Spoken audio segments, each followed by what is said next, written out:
12,000 years ago, something happened that nearly ended the story of humanity. Imagine seas rising higher than skyscrapers, forests set ablaze by fire raining from the sky, and entire continents reshaped in the span of a single lifetime. This wasn't a slow drift of history, it was sudden, violent and world-changing. Cultures vanished, animals that had ruled the Ice Age disappeared forever, and yet in the ruins, survivors whispered of floods so vast that they drowned the earth itself.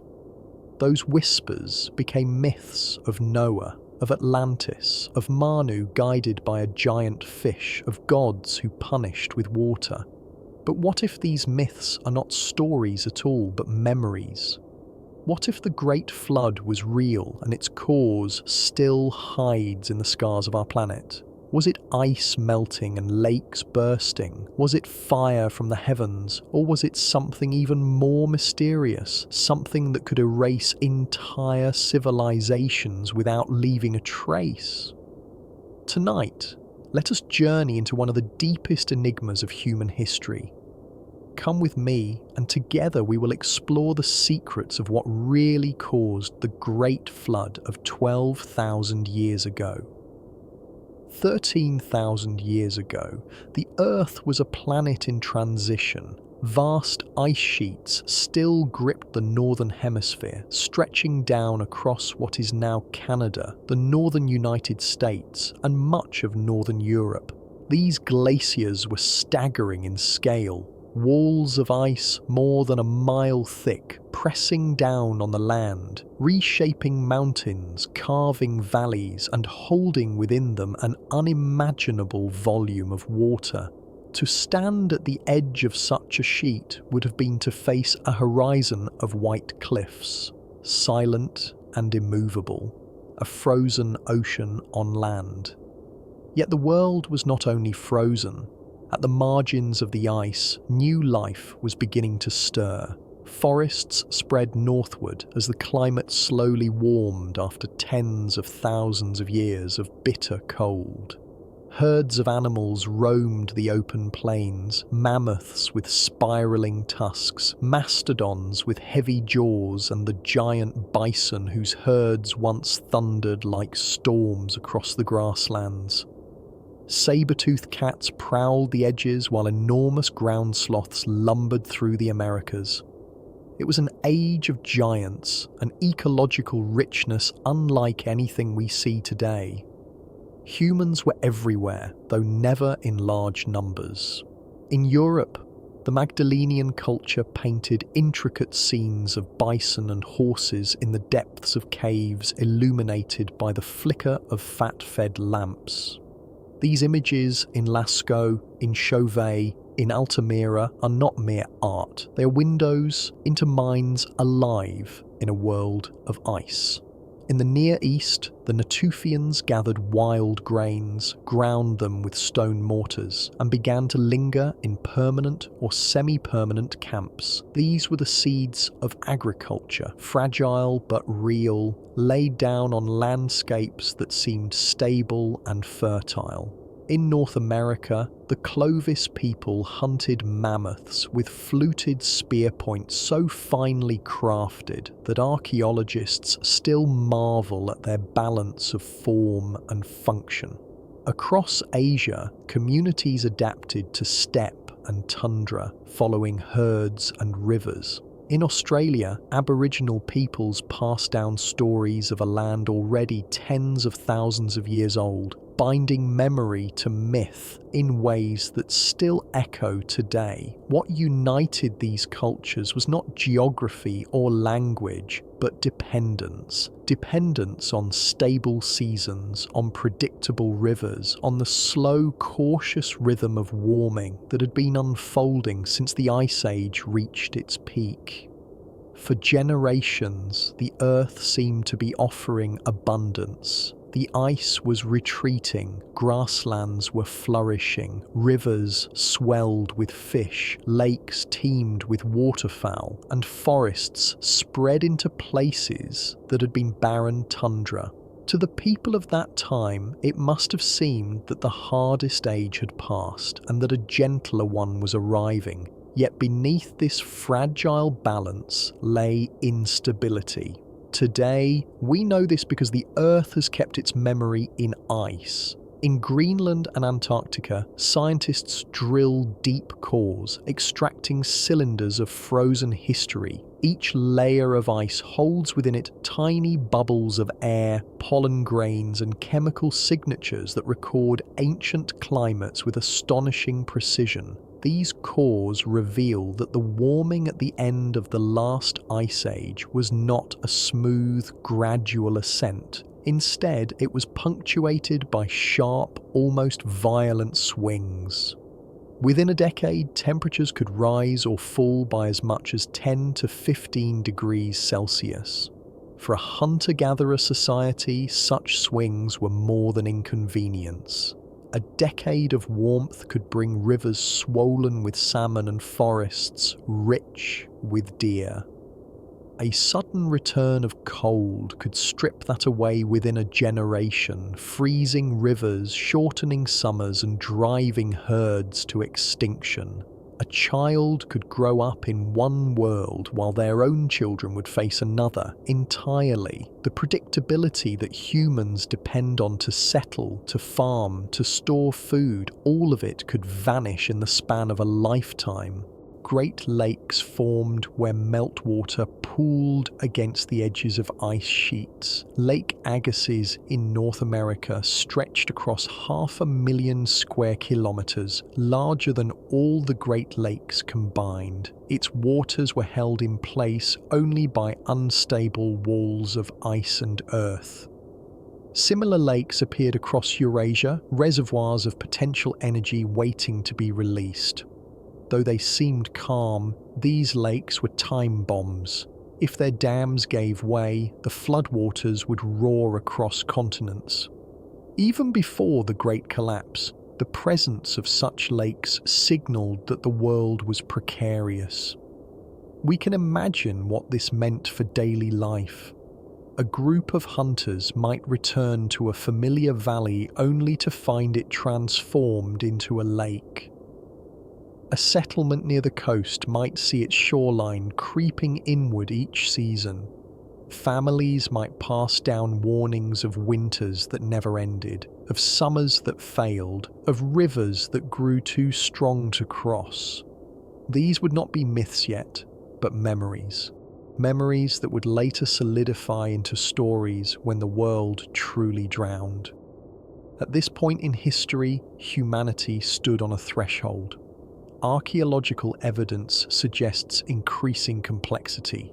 Trade networks carrying obsidian blades hundreds of miles from their source, ornaments and shells travelling inland, ochre pigments exchanged between groups. Even without farming, humans were weaving webs of connection across continents. The seeds of civilization were present, not yet sprouted, but waiting. To us looking back, it is almost painful to see how close they were. The Natufians nearly crossed the line into agriculture. The Clovis nearly built a tradition that could have lasted centuries. The Magdalenian artists nearly handed us a continuous thread of culture stretching back into the Ice Age. But all of this would be shattered, interrupted by forces too immense to resist. The world before the waters was a world of promise. Ice retreating, forests advancing, animals plentiful, humans thriving in diverse cultures. But it was also a world perched on the edge of collapse, its stability an illusion. The glaciers were melting, the lakes were swelling, the atmosphere was restless. The planet itself was primed for upheaval. To understand the great flood that would come, we must linger here at this moment before, to see the richness that was lost, the seeds that were planted, the promise that was never fully realized.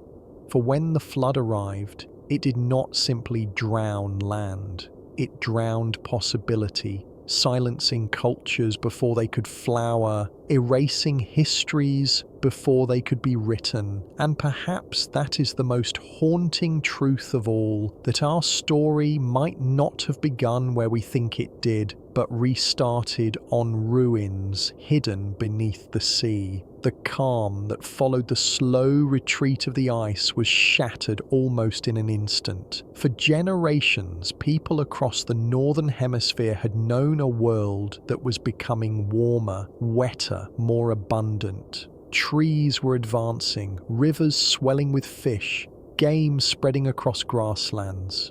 Then, within the span of a human lifetime, everything reversed. Bitter cold surged back, storms grew violent, summers collapsed into brief shadows, and winters returned with a ferocity not seen in thousands of years. The Earth had lurched into crisis, and humanity was caught in the middle. This abrupt reversal is what scientists call the Younger Dryas. Beginning about 12,800 years ago, it plunged much of the planet into a 1,000-year cold snap. Ice cores drilled from Greenland reveal the drama with startling clarity. Within layers of compressed snow, preserved like pages of a diary, lie bubbles of ancient air. Analyzing them, scientists can read the chemistry of the past atmosphere. What they discovered is staggering. Temperatures in the North Atlantic region dropped by as much as 15 degrees Celsius in less than a century, perhaps even in just a few decades. To us, such numbers sound abstract. But imagine this in human terms. A family born into a warming, fertile world could see their children grow up in a landscape frozen and hostile, where rivers locked in ice and summers were too short to sustain crops. The Younger Dryas was global in scope, though its impacts varied by region. In Europe, pollen records extracted from ancient lake beds show forests retreating almost overnight. Birch and pine gave way to tundra plants like dwarf willow and Arctic sedges. The landscapes of France, Germany, and the British Isles turned back into windswept, treeless expanses, undoing centuries of ecological progress. In the Near East, where the Natufians had begun to experiment with tending wild grains, desiccation and cold killed their harvests. Archaeological sites tell the story. Villages once showing signs of permanence were abandoned, mortars and grinding stones left behind as their owners returned to nomadism. Farming was delayed for centuries, its fragile first steps undone by a sudden climatic slap. In North America, the Clovis people faced an even harsher disruption. They had mastered the hunting of Ice Age giants, mammoths, mastodons, giant bison. Their fluted spear points, chipped with breathtaking skill, were perfectly designed for piercing thick hides. But as the Younger Dryas struck, those animals disappeared. The extinction of megafauna is one of the great mysteries of this age, and while overhunting may have played a role, the timing aligns too closely with environmental catastrophe to ignore.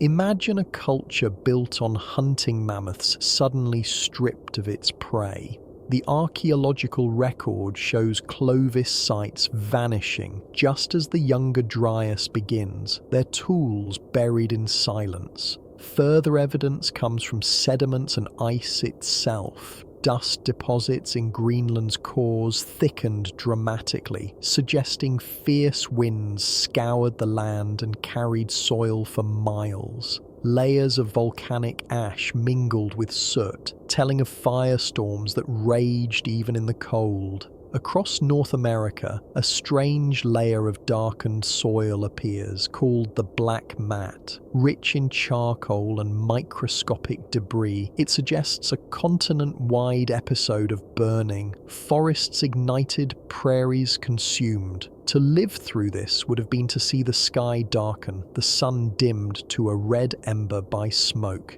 Glacial lakes added their own terror. Hemmed in by ice, they swelled to unimaginable size. Lake Agassiz alone stretched across more than 500,000 square kilometers, dwarfing any modern lake. When such ice dams broke, torrents of fresh water poured into the oceans, disrupting currents like the Atlantic Meridional overturning circulation, the great conveyor belt that carries tropical warmth north. Oceanography supports this. Cores drilled from the seafloor reveal sudden pulses of fresh water coinciding with the Younger Dryas onset. The system faltered, the north chilled, and glaciers that had been retreating surged forward once again. For people alive at the time, these events would not have been abstract climatology. They were lived experience. Camps flooded, valleys locked in permafrost, herds disappeared, storms tore across the land with a violence no one could predict. Oral traditions, fragile and mutable, would have been shaped by these shocks. How else could one explain such a betrayal of the natural order except through stories of gods angered, of cosmic battles, of floods and fires unleashed to punish humankind? The scale of ecological collapse was immense. In North America alone, more than 35 genera of large mammals vanished forever. Mammoths, mastodons, saber-toothed cats, giant ground sloths, and enormous beavers all disappeared within a geological blink. Their loss reshaped ecosystems, altering vegetation, river patterns, and even soil composition. Humans who had relied on these animals not just for food but for materials, bone for tools, hide for clothing, sinew for thread, faced cascading hardship. Genetic studies echo the trauma. Ancient DNA from both humans and animals shows bottlenecks during this period, sharp contractions in population sizes. Survivors carried their genes forward, but entire lineages were erased. These genetic scars are like fingerprints of catastrophe, mirroring the archaeological silence left by cultures like the Clovis. And yet, amidst the silence, we sense resilience. Some groups adapted by shifting diets, moving into new territories, or returning to foraging routes. Others may have clustered in refugia, preserving fragments of knowledge and memory. The Natufians would eventually try again, replanting the seeds of agriculture once the climate stabilized. The disappearance of old traditions opened space for new ones to emerge. The Younger Dryas remains one of Earth's great riddles. What caused it? Was it the sudden release of meltwater disrupting currents? Was it cosmic fire raining from the sky? Or some intricate dance within Earth's climate system? The evidence points in many directions, but the result is clear: a millennium of chaos, a crucible in which cultures cracked, ecosystems collapsed, and humanity itself was forced to adapt or vanish. If the Great Flood of 12,000 years ago has a root, it lies here in this sudden return of ice and storm, for it was in this crucible that waters swelled behind glaciers waiting to burst free, and that survivors carried memories that would one day become myths. The world at the close of the Ice Age was held together by walls of ice, towering sheets stretched across continents, their edges fragile, riddled with meltwater channels and deep crevasses. At their margins, immense lakes pooled, fed by the torrents of glaciers in retreat. These lakes were not like the ones we know today. They were inland seas, holding volumes of water greater than modern oceans could absorb without consequence. To early humans, they must have seemed eternal, calm giants reflecting the pale sky. Yet each one was a disaster waiting to be released. One of the greatest of these was Lake Agassiz, a body of water so vast it dwarfed the Great Lakes combined. At its height, it covered more than 500,000 square kilometers, stretching across what is now Canada and parts of the northern United States. To stand on its shore was to look across an inland ocean, its far side lost in haze. But unlike an ocean, Lake Agassiz was fragile. Its only walls were frozen barriers of ice held together by cold alone. Once those barriers cracked, there was nothing to stop the deluge. We know this not from myth, but from geology. Across the plains of Canada and the northern United States lie enormous spillways, channels carved into bedrock, dry now, but vast enough to carry rivers many times greater than the Amazon. Giant boulders sit stranded on hillsides, lifted and hurled by currents so powerful they treated stone as driftwood. These are the scars of outburst floods, sudden releases of water when glacial dams failed. Lake Missoula in present-day Montana tells a similar story. It was smaller than Agassiz, but no less destructive. Trapped behind an ice dam, it filled and refilled repeatedly. Each time the dam failed, a torrent swept across the Pacific Northwest, scouring the land in hours.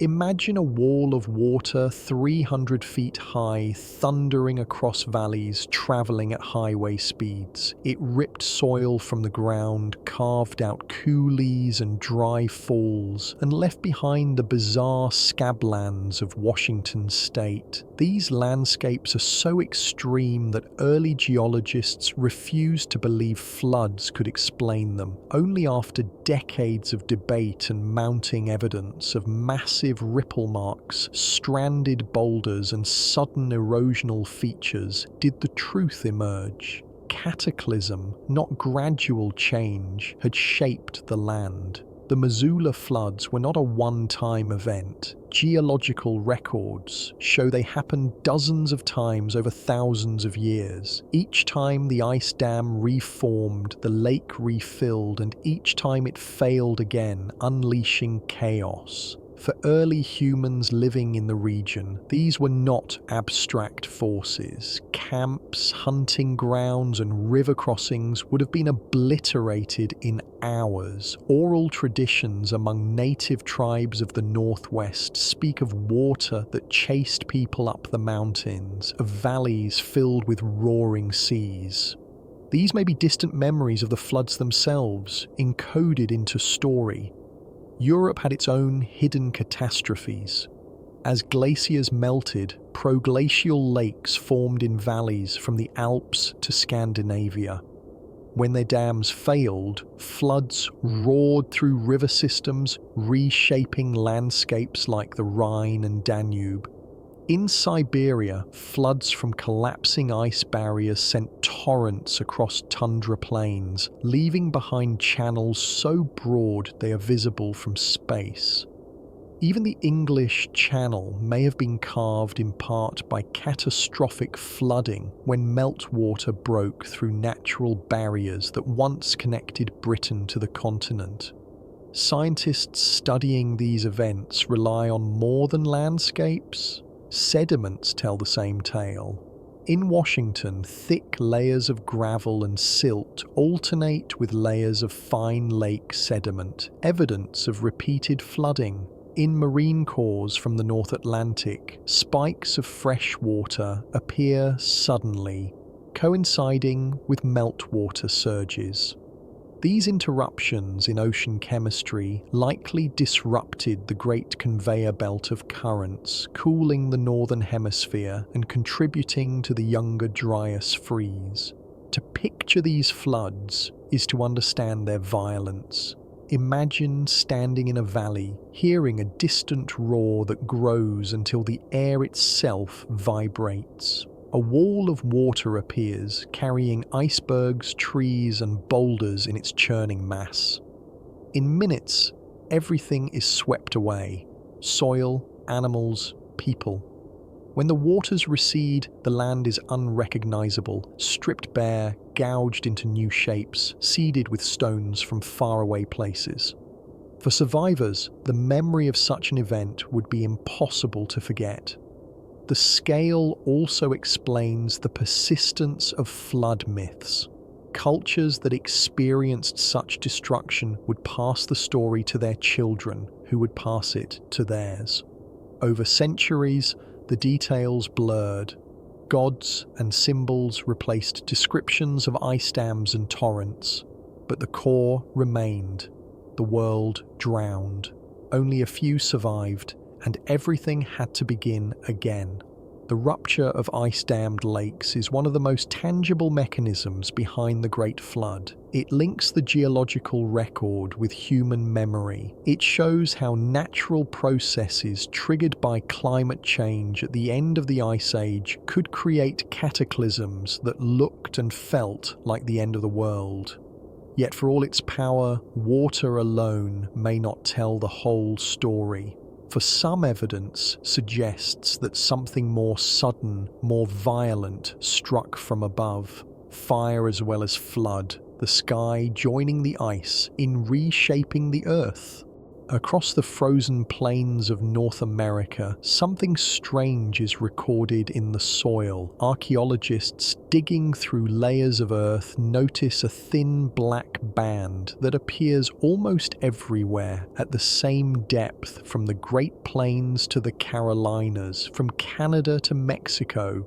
This is not a coincidence of dirt or a quirk of local geology. It is what scientists call the black mat, a line in the earth that marks the boundary between one world and another. Beneath it lie the bones of mammoths, mastodons, and giant bison.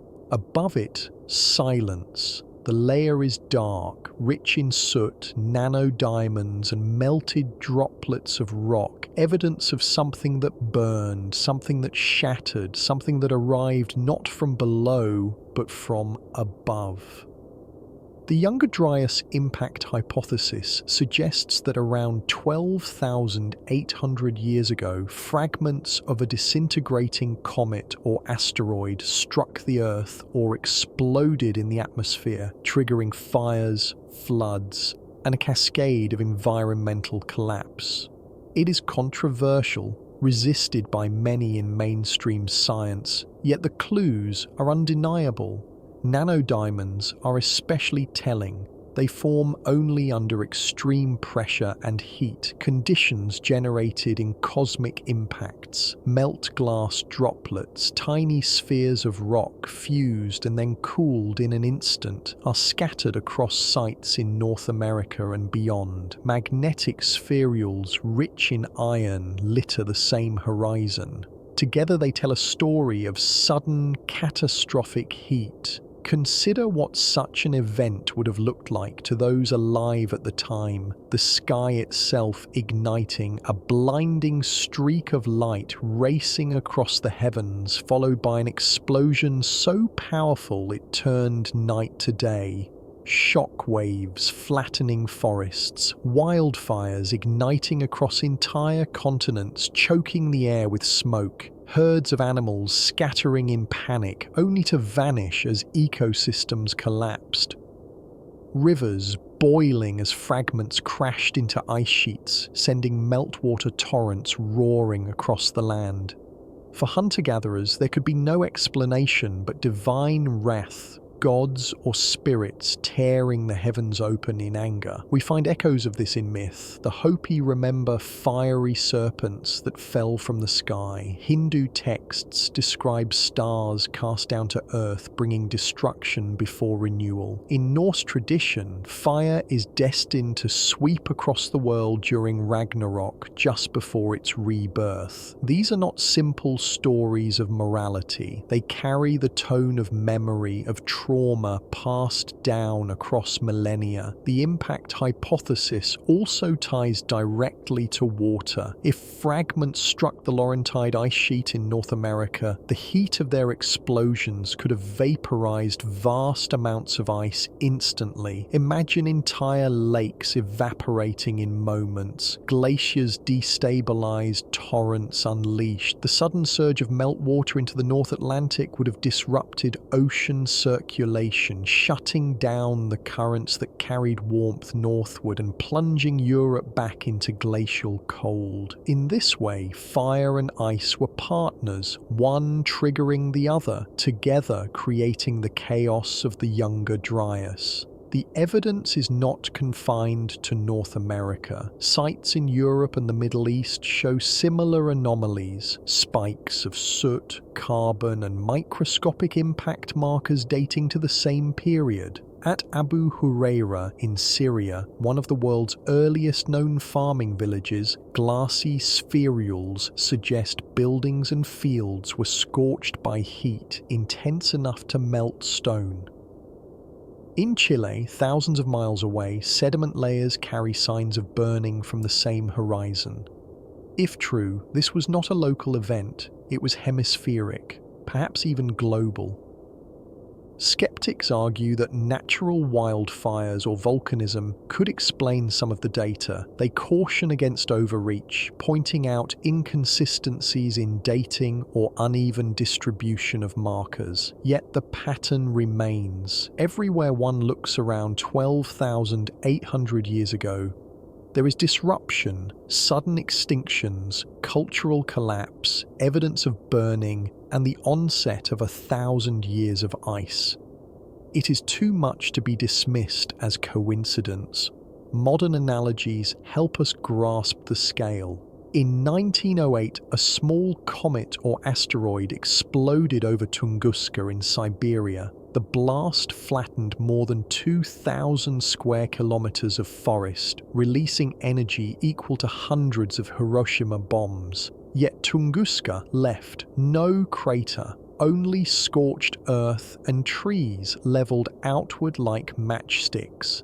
Now imagine an event many times larger, striking ice sheets the size of small continents. The devastation would not only be regional, it would alter global climate. For ancient peoples, the memory of fire from the sky would have been indelible. Oral traditions could carry it forward, reshaped into tales of gods casting down thunderbolts or serpents of flame. Symbols carved in stone could preserve its image. The vulture stone at Göbekli Tepe, with its strange arrangement of animals and celestial motifs, has been interpreted by some as a star map, a record of a comet strike written in symbols 10,000 years ago. Whether or not this reading is correct, the possibility that such knowledge was encoded in art adds another dimension to the story. Survivors trying to leave warnings for the future. What makes this hypothesis compelling is not only the physical evidence, but the convergence of myth, archaeology, and geology. Each discipline whispers a piece of the same story. Sudden fire, sudden flood, sudden silence. The earth itself bears the scars, and human memory preserved them in story. If floods alone could carve the scablands and drown Doggerland, fire from the sky could explain the burning, the extinctions, the abruptness. Together they sketch a picture of catastrophe at a scale we struggle even to imagine. And yet for those alive then, it was not imagination, it was lived experience. The sky breaking open, the ground consumed, the world remade. When we think of the end of the Ice Age, it is easy to imagine a slow thaw. Glaciers retreating like melting snowbanks, the seas rising gently over thousands of years. The truth was far less forgiving. Global sea levels did climb by more than 120 meters from the peak of the Ice Age to the beginning of the modern era. But much of that rise came in sudden pulses, violent surges that redrew coastlines in a single lifetime. These surges were the silent killers of human history, sweeping away entire landscapes, and with them, the memory of peoples who once thrived along the shores. The evidence comes not only from maps of drowned continental shelves, but from the ocean itself. Coral reefs serve as timekeepers of sea level. As the water rises, corals grow upward toward the light. In reefs around Tahiti and Barbados, scientists have drilled cores and found growth rings stacked like tree trunks, interrupted by sudden leaps. In some cases, sea levels jumped several meters within a century. Imagine standing in a coastal village watching the tide creep further inland each year, and then after one great storm finding your entire homeland swallowed. These were not imperceptible changes, they were catastrophes unfolding in human time.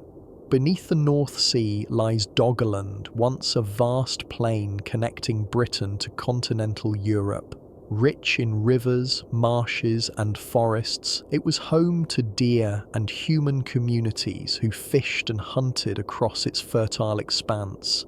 Archaeologists reconstruct it as a landscape of lakes and estuaries, a paradise for Mesolithic peoples. Yet, as the seas rose, Doggerland shrank until only Dogger Bank, now a shallow sandbar, remained above the waves. Today, fishermen still dredge up harpoons carved from antler, stone tools, and the bones of mammoths from its drowned floor. Each artifact is a fragment of a world lost to water. In Southeast Asia, Sundaland sprawled where Indonesia's scattered islands now lie. When sea levels were lower, it was a single continuous landmass nearly the size of India, with broad river valleys, fertile plains, and long coastlines. As the oceans climbed, Sundaland fractured into islands, scattering human groups and forcing migrations.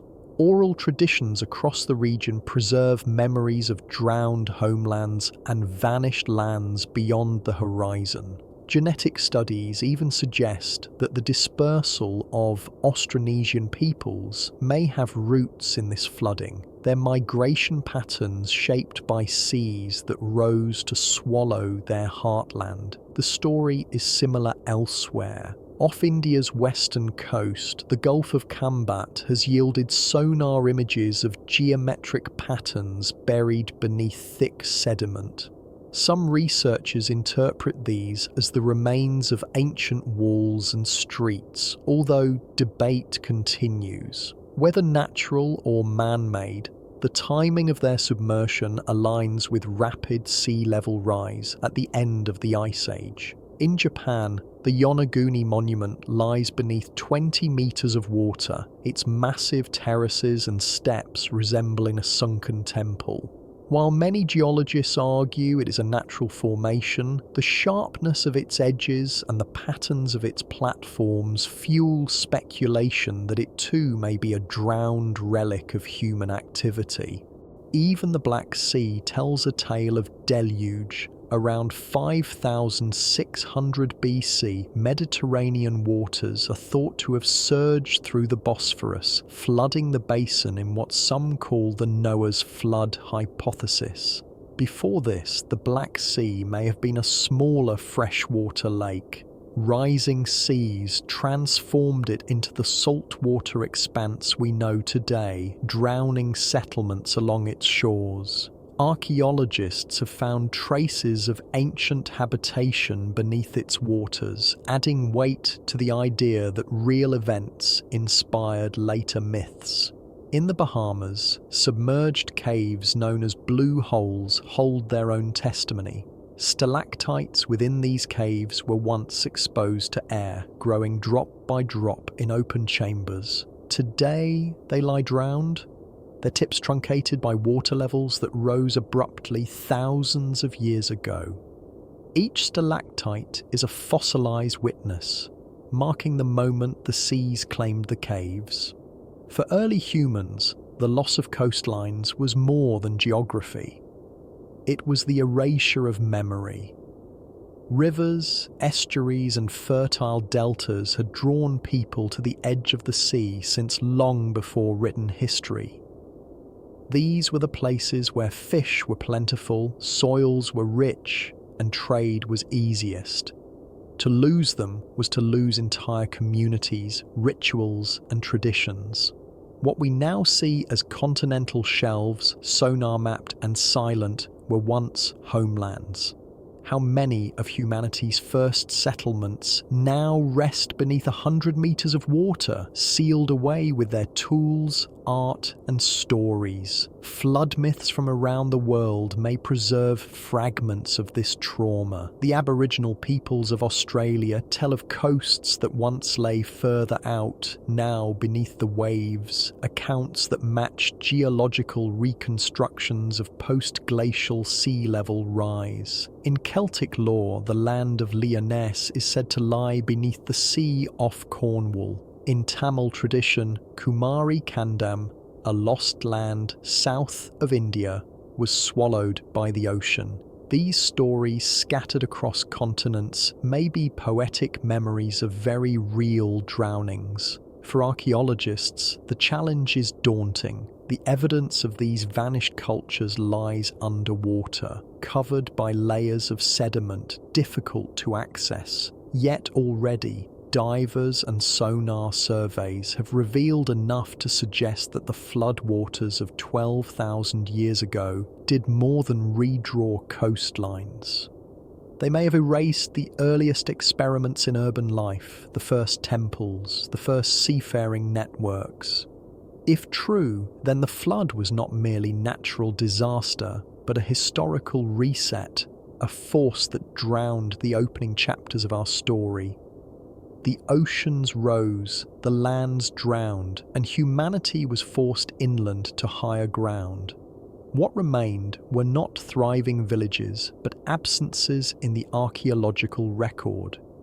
Gaps where traditions vanish, technologies are forgotten, and silence replaces continuity. It is in those gaps that the true cost of the flood is revealed. Not only land lost, but memory itself washed away. Archaeology often unfolds like a tapestry. Each layer of soil, each scatter of tools, each hearth or burial adds a new thread, weaving a picture of continuity. Cultures adapting, innovating, and passing knowledge down through generations. Yet when we reach the horizon of the Younger Dryas, the tapestry frays, threads break, patterns vanish, entire ways of life seem to fall silent, as though a page of human history was ripped away. The Clovis culture of North America provides one of the most striking examples. Their distinctive fluted spear points are found from New Mexico to Nova Scotia, evidence of a people who thrived across an immense territory. These hunters were masters of the Ice Age giants, stalking mammoths, mastodons, and giant bison. Their tools were elegant, finely flaked, and adapted to pierce thick hides. For decades, archaeologists believed the Clovis represented the first great American culture. But then around 12,800 years ago, the trail goes cold, sites vanish, the spear points stop appearing in the soil. Within centuries, Clovis culture was gone. Why? Some argue overhunting played a role, that humans pushed mammoth populations beyond recovery. Others point to environmental collapse, floods, droughts, fire, and the Younger Dryas chill stripping away the resources Clovis depended on. Still others see something more dramatic, linking their disappearance to the impact hypothesis, where cosmic fire ignited forests and destabilized ecosystems. Whatever the cause, the result is clear: a culture erased, leaving behind a sharp break in the record.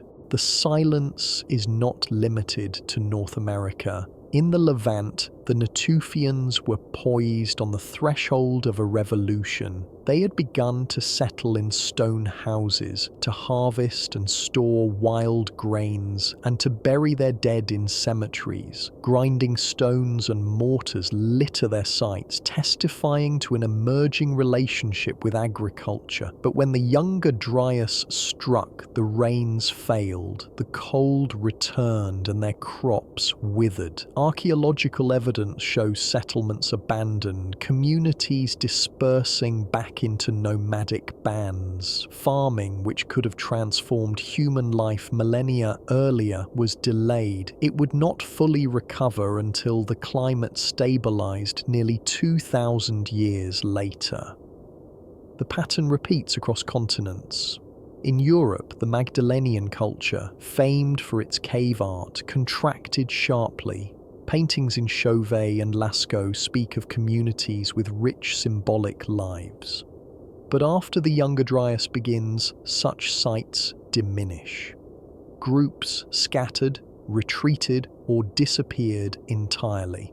In South America, archaeological layers suggest disruption as well, though the record remains fragmentary. In Australia, oral traditions preserved by Aboriginal peoples tell of rising seas that erased hunting grounds and forced migrations inland, memories that align eerily with geological evidence of drowned coastlines. Genetics adds another layer of testimony.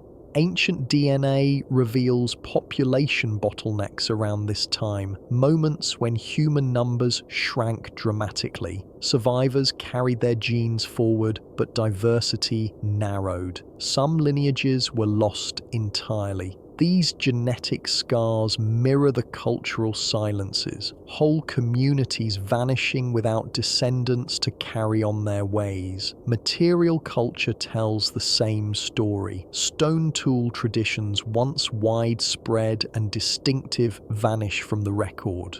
Ornament styles shift abruptly. Trade networks break down. Obsidian, shells, and ochre pigments that once moved hundreds of miles appear less frequently, as though the webs connecting groups had snapped. Where once there was exchange and continuity, now there is fragmentation and silence. The extinctions of megafauna compounded the crisis. The mammoths, mastodons, saber-toothed cats, and giant ground sloths were not only prey, but pillars of ecosystems. Their loss reshaped landscapes. Grasslands gave way to forests, altering plant and animal distributions.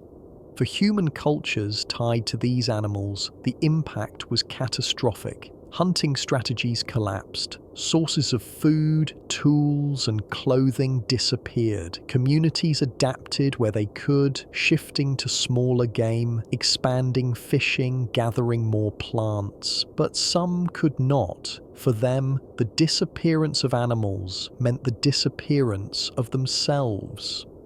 The archaeological record does not only record absences, sometimes it shows transition, survivors reinventing themselves in the face of chaos. But these transitions are abrupt, suggesting not gradual evolution, but rupture.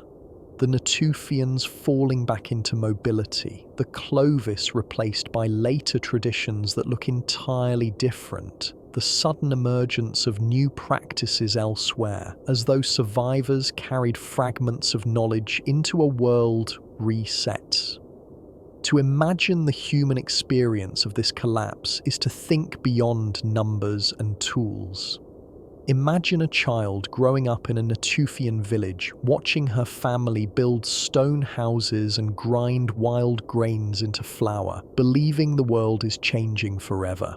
By the time she grows old, her children are wanderers again, their fields abandoned, their homes reduced to rubble. Or imagine a hunter on the American plains, skilled with a Clovis point, only to find the herds gone, his way of life impossible. These are not abstractions, they are lives interrupted. What makes these disappearances haunting is their timing. Just as humanity was on the verge of something greater, Permanent villages, farming, symbolic complexity, the world shattered. Civilizations that might have risen early were erased before they had the chance. The Younger Dryas did not simply slow human progress, it reset it. Cultures vanished, leaving gaps in the archaeological record that even today feel like wounds. These gaps invite speculation. Were the Clovis and Natufians isolated experiments undone by chance? Or were they the visible tips of a broader surge of human innovation erased by flood and fire before it could fully bloom? Archaeologists remain cautious, but the silences themselves are provocative. If whole landscapes drowned, if coastlines shifted by hundreds of miles, how much evidence of early complexity now lies hidden beneath the sea? The disappearance of cultures during the Younger Dryas is not just a story of endings, but of absences. Absences that shape everything that followed.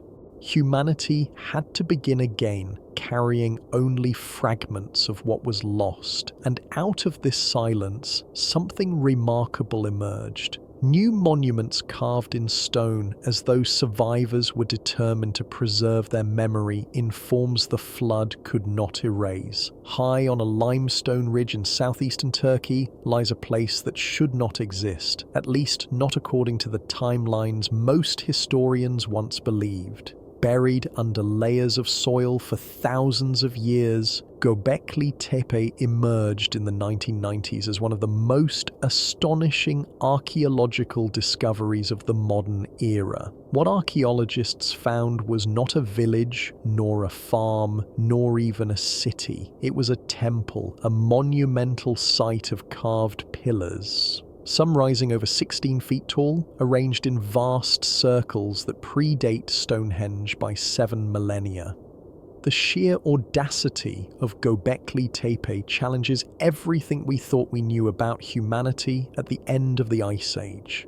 Dating to around 9,600 BC, it was built by hunter-gatherers, people whom we imagine carrying stone tools and living in small, mobile bands. Yet here they were, quarrying massive blocks of limestone, transporting them uphill, and arranging them in carefully designed enclosures. Many of the stones are decorated with intricate carvings of animals, foxes, vultures, snakes, boars, scorpions, and abstract symbols, whose meaning still eludes us. The artistry is precise and confident. Reliefs show animals in motion, leaping, slithering, swooping, with a vitality that suggests more than decoration. Some researchers believe these carvings encoded stories, cosmologies, or even astronomical observations.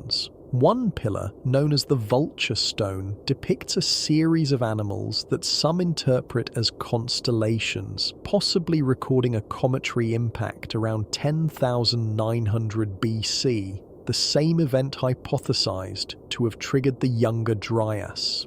If so, Göbekli Tepe may not only be the world's first temple, but also its first record of cosmic catastrophe. The layout of the site deepens the mystery. The enclosures are circular with twin central pillars flanked by surrounding stones. Archaeologists debate their function. Were they ceremonial spaces, gathering sites, or cosmic observatories? The central pillars often bear stylized human arms and hands, suggesting they may represent anthropomorphic beings, guardians, ancestors, or gods. Whatever their meaning, the effort required to build them points to a community organized around shared purpose. Hunter-gatherers, who typically lived in small groups, must have gathered in numbers of hundreds to quarry, transport, and raise the stones. Such coordination implies leadership, ritual, and perhaps trauma that bound survivors together. The timing of Göbekli Tepe's construction is equally striking. It rose from the ground at the exact moment the Younger Dryas ended, when the 1,000-year storm gave way to warming, when floods receded, when survivors could finally breathe again. Some scholars see this as no coincidence. After generations of chaos, perhaps communities built Göbekli Tepe as a place to restore order, to anchor memory in stone, to reconnect with the cosmos that had betrayed them. In this reading, the site is a monument to survival, a message that humanity endured and would not forget. Yet the greatest mystery of Göbekli Tepe may be its burial. Around 8000 BC, after centuries of use, the people who built it deliberately backfilled the enclosures with rubble, entombing the pillars and preserving them in pristine condition. Why would they hide their masterpiece? Some argue it was ritual closure, a way to mark the end of an era. Others suspect preservation, that the builders knew their world was fragile and buried Göbekli Tepe as a message for the future. If so, then we are the intended recipients, unearthing their warning 10,000 years later. Göbekli Tepe was not alone.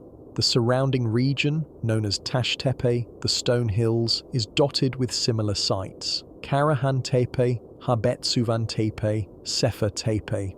Karahan Tepe, only recently excavated, revealed a subterranean chamber filled with dozens of phallic pillars carved directly from bedrock. The repetition of design across multiple sites suggests Göbekli Tepe was not an anomaly, but part of a cultural horizon, a network of communities bound by shared ritual and symbolism. This was not the isolated effort of a single band of hunter-gatherers, but a cultural movement spanning centuries. Some archaeologists interpret Göbekli Tepe as the crucible of agriculture. They argue that rituals held there required large gatherings, which in turn demanded stable food supplies. Farming may have arisen to feed the builders, making religion the seed of agriculture rather than its product. If true, then civilization itself may have been born not in fields, but in sacred circles of stone. Others suggest the opposite, that Göbekli Tepe preserves fragments of knowledge from a forgotten world. In this view, its sudden sophistication is not invention from nothing but survival, a cultural inheritance from people who lived before the flood. The carvings, the astronomical hints, the careful burial all become clues to an older legacy carried forward by survivors determined not to let their past vanish. Scientific techniques have only deepened the intrigue. Ground-penetrating radar reveals more enclosures still buried beneath the hill, waiting to be uncovered. Analysis of animal bones at the site shows feasting on a massive scale, suggesting that Göbekli Tepe was a place of pilgrimage where groups gathered for ritual, memory, and perhaps renewal. Soil analysis reveals wild einkorn wheat growing nearby, the ancestor of domesticated wheat.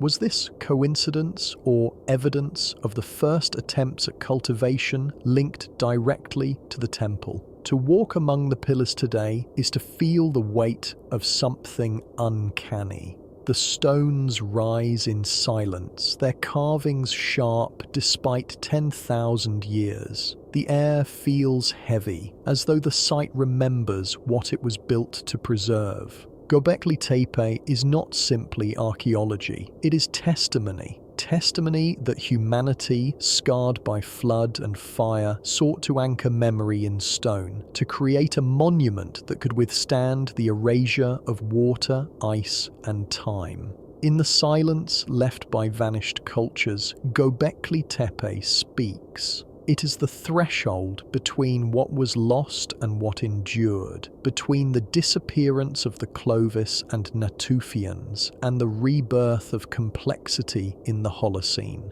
It is a wound carved into limestone, a whisper from survivors who refuse to let their world be forgotten. and as its circles rise from the soil once more, they seem less like relics of a distant past and more like a message reaching across millennia. We remembered so that you would remember too. Across every continent, in languages now forgotten and in traditions still alive, humanity whispers the same haunting story. Once the waters rose and the world was nearly destroyed. What is most astonishing is not that flood myths exist, for floods are common, but that they echo each other with such striking detail. Even when the peoples who carried them were separated by oceans and millennia, the story is always the same. Divine or cosmic warning, catastrophe by water, survival by a chosen few, and the rebirth of humanity in the aftermath. In Mesopotamia, one of the cradles of written civilization, the Epic of Gilgamesh preserves the tale of Utnapishtim. Warned by the gods of a deluge, he builds a massive boat, fills it with his family and animals, and survives as torrents cover the land. His vessel comes to rest on a mountain peak where he releases birds to test whether the waters have receded. These details are mirrored almost word for word in the Hebrew account of Noah's Ark, suggesting not coincidence but continuity, a shared memory carried across cultures.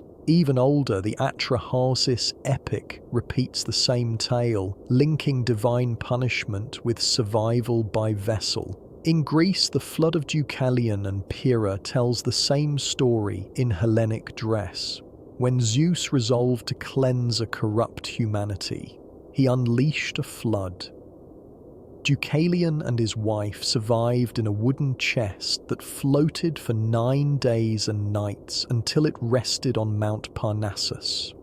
Emerging into a silent world, they repopulated it by casting stones over their shoulders, which transformed into men and women. The symbolic rebirth echoes Mesopotamia, a mountain refuge, chosen survivors, humanity restarting after deluge. Hindu traditions offer another remarkable parallel. Manu, the first man, was warned by a great fish of a coming flood. He built a boat and tied it to the fish, who guided him safely through the rising waters to the Himalayas. After the flood, Manu became the father of a renewed human race.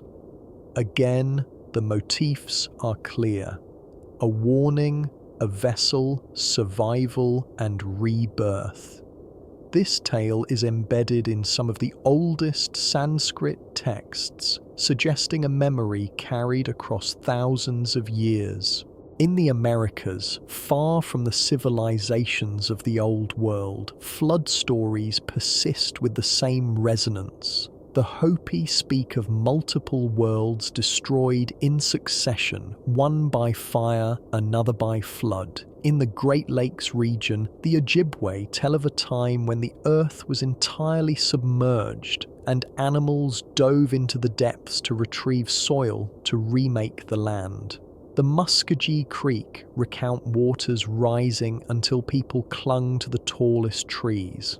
The theme is always annihilation, followed by renewal, the flood, as a cosmic reset. Even in Australia, Aboriginal traditions, among the oldest continuous oral cultures on Earth, describe rising seas that swallowed coastlines. These accounts align with geological reconstructions of post-glacial sea level rise, when coasts advanced inland by hundreds of kilometres. For the communities who lived through it, the loss of ancestral hunting grounds and sacred sites was remembered so vividly that the stories endured for over 10,000 years. Some traditions even describe islands becoming cut off from the mainland, which corresponds exactly to the creation of Australia's modern coastline. What makes these parallels extraordinary is not only their persistence, but their specificity. Flood myths do not simply speak of water. They describe chosen survivors, vessels or arks, mountaintops as refugees, birds released to search for land. These motifs are too consistent to be dismissed as mere allegory. If floods are universal experiences, why not also myths of droughts, earthquakes, or volcanoes repeated across all cultures with the same precision? Why is it water, and not just water, but world-drowning water, that haunts humanity's oldest memories? Scholars often interpret flood myths symbolically. Water becomes chaos, a cleansing force, the destruction of the old to make way for the new. In many traditions, it represents divine punishment for human arrogance or corruption. Yet symbolism alone does not explain the uncanny overlap of details. When myths separated by oceans share images of boats, birds, mountains, and renewal, the simplest explanation may be that they recall real events. Science lends weight to this possibility. We know from geological evidence that seas rose dramatically at the end of the Ice Age, sometimes in catastrophic pulses. We know from the scablands and proglacial lakes that sudden outbursts could erase entire landscapes in days. We know from the black mat that fire and flood coincided around 12,800 years ago. These are the very conditions described in myth. The world drowning, the sky darkening, humanity forced to begin again. Perhaps oral tradition carried these memories across millennia. Anthropologists have shown that stories in oral cultures can preserve accurate details for astonishing lengths of time. Aboriginal Australian myths describing drowned coastlines align with sea level maps from 7,000 to 10,000 years ago. The detail is too precise to be coincidence. If such memory can endure in one culture, why not in others? Flood myths may also have served as warnings. Imagine a survivor of a deluge telling their children, and those children telling theirs, "The waters once rose and destroyed everything. Remember, be vigilant." Over centuries, details became mythologized, gods and spirits woven into the tale, but the essence survived. This would explain why flood stories are not cautionary tales of morality alone, but vivid recollections of annihilation. The global chorus of flood myths is one of the strongest hints that the Great Flood of 12,000 years ago was not only real, but remembered. From Mesopotamia to the Andes, from India to Australia, humanity carries fragments of the same nightmare, retold in different languages, but echoing the same truth. The world once drowned, and only a few survived. And if all these traditions are fragments of memory, then they point us towards something even more haunting. For if whole coastlines and cultures were swallowed, then their ruins must still lie beneath the waves, sunken cities and forgotten shores, waiting in silence. When we gaze out over the sea today, it is easy to forget that not long ago, those waters lay far lower, and what now appears as endless ocean was once dry land, alive with forests, rivers, and human settlement. At the height of the last ice age, so much water was locked in glaciers that coastlines stretched hundreds of kilometers farther out than they do now. Entire land bridges connected continents, and broad plains flourished where today only waves can be seen. As the ice melted, the oceans rose relentlessly, erasing those landscapes. What remains now are ghostly traces, drowned shorelines, strange structures glimpsed under the waves, and myths of lands that slipped beneath the sea. One of the most vivid examples is Doggerland, the Atlantis of the North Sea, For millennia, it was a green and fertile plain that stretched between Britain and continental Europe. Archaeologists reconstruct it as a landscape of rolling hills, meadows and wetlands, traversed by rivers where red deer and wild cattle roamed. Fishing camps and hunting grounds must have dotted its banks, yet as the seas rose, Doggerland shrank until around 6,500 years ago. A sudden surge, perhaps triggered by the Storegga submarine landslide off Norway, sent giant waves crashing inland, drowning what remained. Today, the seabed still offers up its secrets. Harpoons carved from antler, flint tools and the bones of mammoths and humans alike, pulled accidentally from fishing nets. Each artifact is a message from a lost world once walked by our ancestors. Far to the east, the drowned continent of Sundaland once covered much of modern Indonesia, Malaysia and surrounding islands. 10,000 years ago, these were not scattered fragments of land, but a continuous expanse as large as Europe. Vast river valleys wound through fertile plains, supporting lush ecosystems and very likely thriving human populations. As the seas rose, Sundaland fractured into the islands we know today. Modern genetic studies trace the dispersal of Austronesian peoples back to this drowning, forced migrations that carried their languages and traditions across the Pacific and Indian Oceans. Local myths speak of vanished lands and ancestral homelands swallowed by the sea, echoing the geological record of the region's inundation. In the Indian Ocean, tales of Kumari Kandam, a vast land south of India, may reflect similar memories of lost terrain. Off the coast of Gujarat in the Gulf of Khambhat, sonar surveys have revealed geometric patterns beneath thick layers of silt. Some researchers interpret these as drowned settlements, with alignments resembling walls and streets. While debate continues over whether they are natural formations or human-made, their presence in a basin known to have been submerged after the Ice Age invites speculation. Did early urban experiments vanish here, buried beneath layers of mud and water? The Mediterranean, too, hides its mysteries. Along the coast of Greece, submerged ruins have been found beneath shallow waters, including the city of Pavlopetri off Laconia. Pavlopetri is later than the Younger Dryas, dating to around 5,000 years ago, but it demonstrates how easily entire settlements can vanish under rising seas. Might older sites lie deeper, awaiting discovery? The myth of Atlantis, recorded by Plato, speaks of a proud civilization swallowed by the ocean in a single day and night. While scholars debate its origins, the story fits into a broader pattern of cultural memory. Lands lost suddenly to water.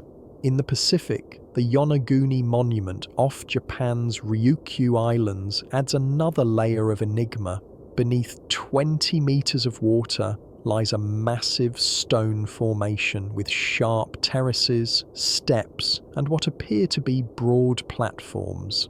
Many geologists insist it is natural, shaped by tectonic uplift and erosion, yet the angles of its staircases, the symmetry of its plazas, and claims of carvings on its walls fuel speculation that it may be at least partly man-made. If it is, then its submersion corresponds neatly with the rapid sea level rise of the post-Ice Age world, when coastlines retreated inward by kilometres.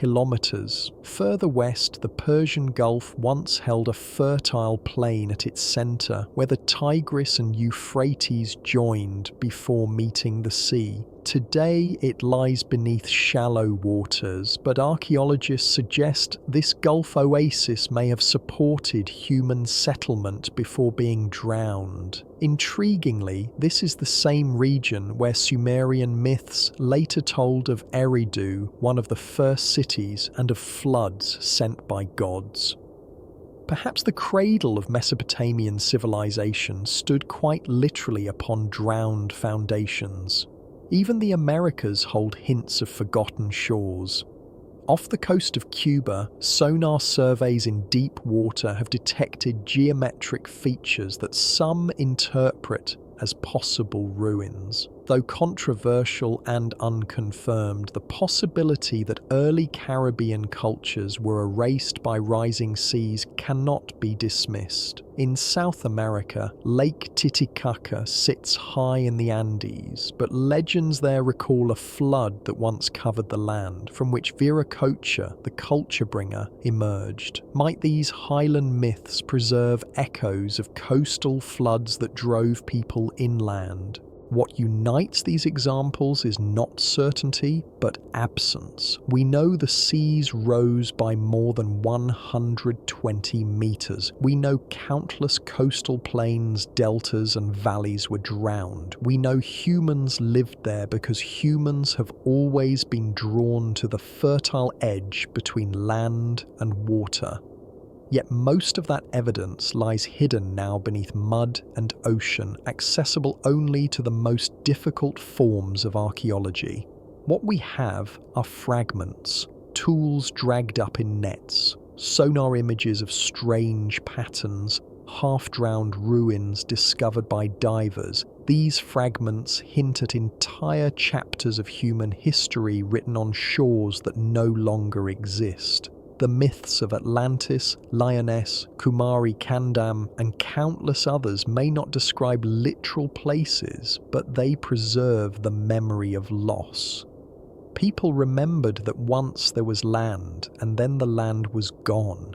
They remembered that the sea could erase in a moment what had seemed eternal, and those memories became legend, transformed into tales of punishment, hubris, or divine intervention. Yet beneath the allegory lies geology, the inescapable truth of oceans rising and swallowing the world. The drowned landscapes of Doggerland, Sunderland, and others are not fantasy. They are real, mapped, and confirmed, and they are only the beginning. For every submerged plain we know, there are dozens still hidden. Every coastline today was once many kilometers farther out. Every continental shelf was once homeland. Somewhere out there, beneath 100 meters of salt water, may lie not just scattered camps and villages, but the first temples, the first cities, the first seeds of civilization erased by the flood. When the waters receded and the skies cleared, humanity emerged into a world unrecognizable. Forests had burned, plains had drowned, herds had vanished. For many communities, survival meant starting again from nothing. Yet in the aftermath of this desolation, myths across the world describe something remarkable. Figures who appeared suddenly, bringing knowledge, order, and the spark of civilization. They are remembered as gods, sages, culture bringers. But perhaps they were survivors carrying fragments of memory from worlds erased. In Mesopotamia, the Sumerians spoke of the Anunnaki, powerful beings who ruled before kingship was handed to men. Among them was Oannes, described by the historian Berossus in the 3rd century BC. Oannes, half man and half fish, was said to rise from the Persian Gulf each morning. By day, he lived among humans, teaching them how to write, build cities, cultivate fields, and govern by laws. By night, he returned to the sea. The description is mythic, but the pattern is clear. After the flood, someone came from the water with knowledge beyond the ordinary.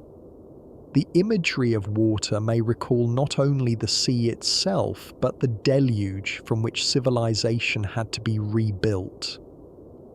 Far across the world in the high Andes of South America, the Inca and their predecessors remembered Viracocha.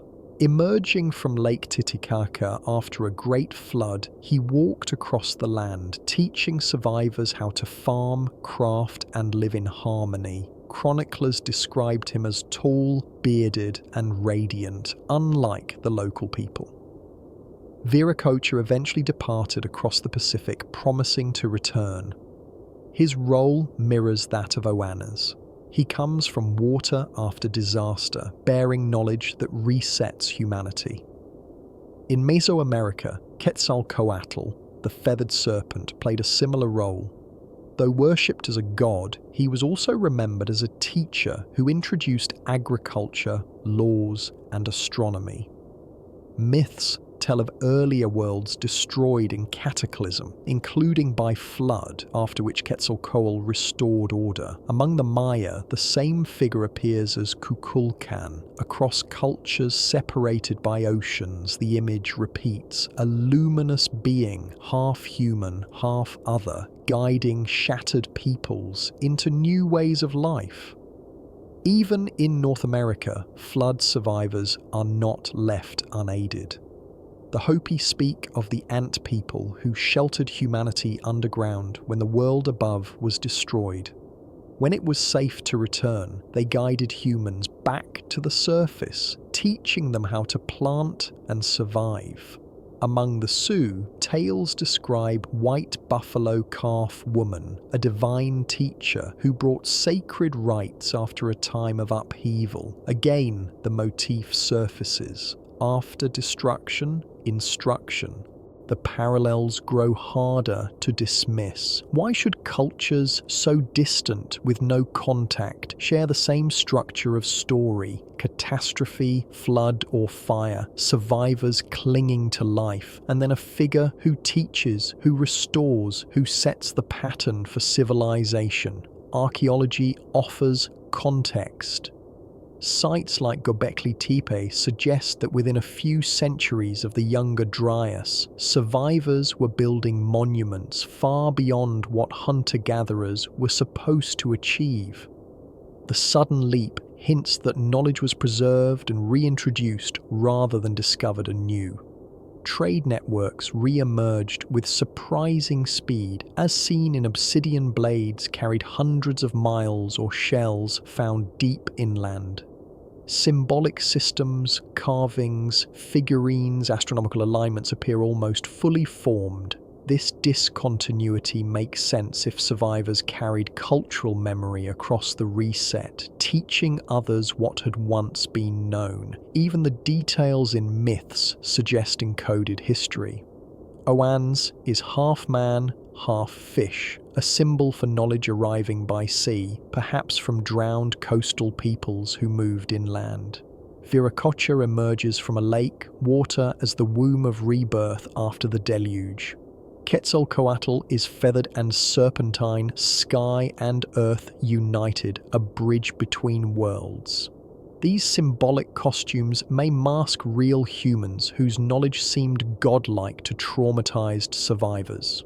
Over generations, memory blurred into myth, but the core remained. They came after the flood, and they taught. Scientific evidence adds depth. Genetic studies show that populations did not vanish entirely during the Younger Dryas. Bottlenecks occurred, but survivors endured. Some lineages spread rapidly afterward, consistent with migration and resettlement. Linguistic patterns, too, suggest expansions dating back to this era, families of languages fanning outward from refugia, like echoes of survivors carrying their words across new landscapes. Could these be the traces of the very culture bringers later remembered as gods? Skeptics argue that these figures figures are archetypes born from human imagination. After trauma, it is natural to tell stories of saviors, of teachers who restore order. Yet why should such archetypes converge so precisely across continents? Why should they all follow cataclysm? Why should they emerge from water? Why should they teach agriculture, astronomy, and law? The consistency feels less like invention and more like memory refracted through myth. Perhaps the most haunting thought is this: if teachers appeared, it means there was something to teach. Knowledge does not spring from nothing. Agriculture, architecture, astronomy, these may have been the salvaged fragments of civilizations drowned by the flood. If so, then Oannes, Viracocha, Quetzalcoatl and their kin are not gods at all, but the last emissaries of forgotten worlds, remembered in reverence by those who rebuilt in their shadow. The deluge destroyed much, but it did not erase everything. Fragments survived, carried by wandering teachers, preserved in stone circles, whispered in myth, and it is through these echoes that we glimpse the possibility that before us there were others, civilizations erased whose memory endures only in the stories of luminous beings who came after the flood.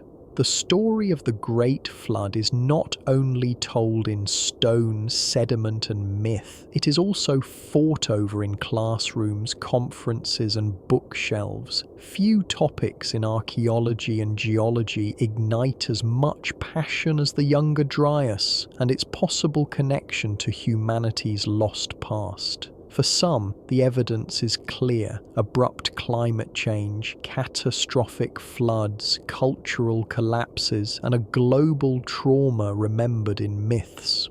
For others, this is a dangerous blend of speculation and romance, where the hunger for mystery overshadows rigorous science. And so the debate itself has become a battleground between orthodoxy and what critics call heresy. The roots of this divide go back more than a century.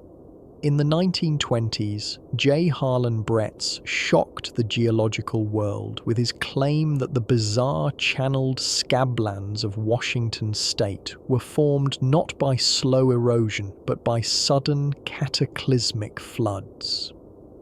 For decades, his peers mocked the idea.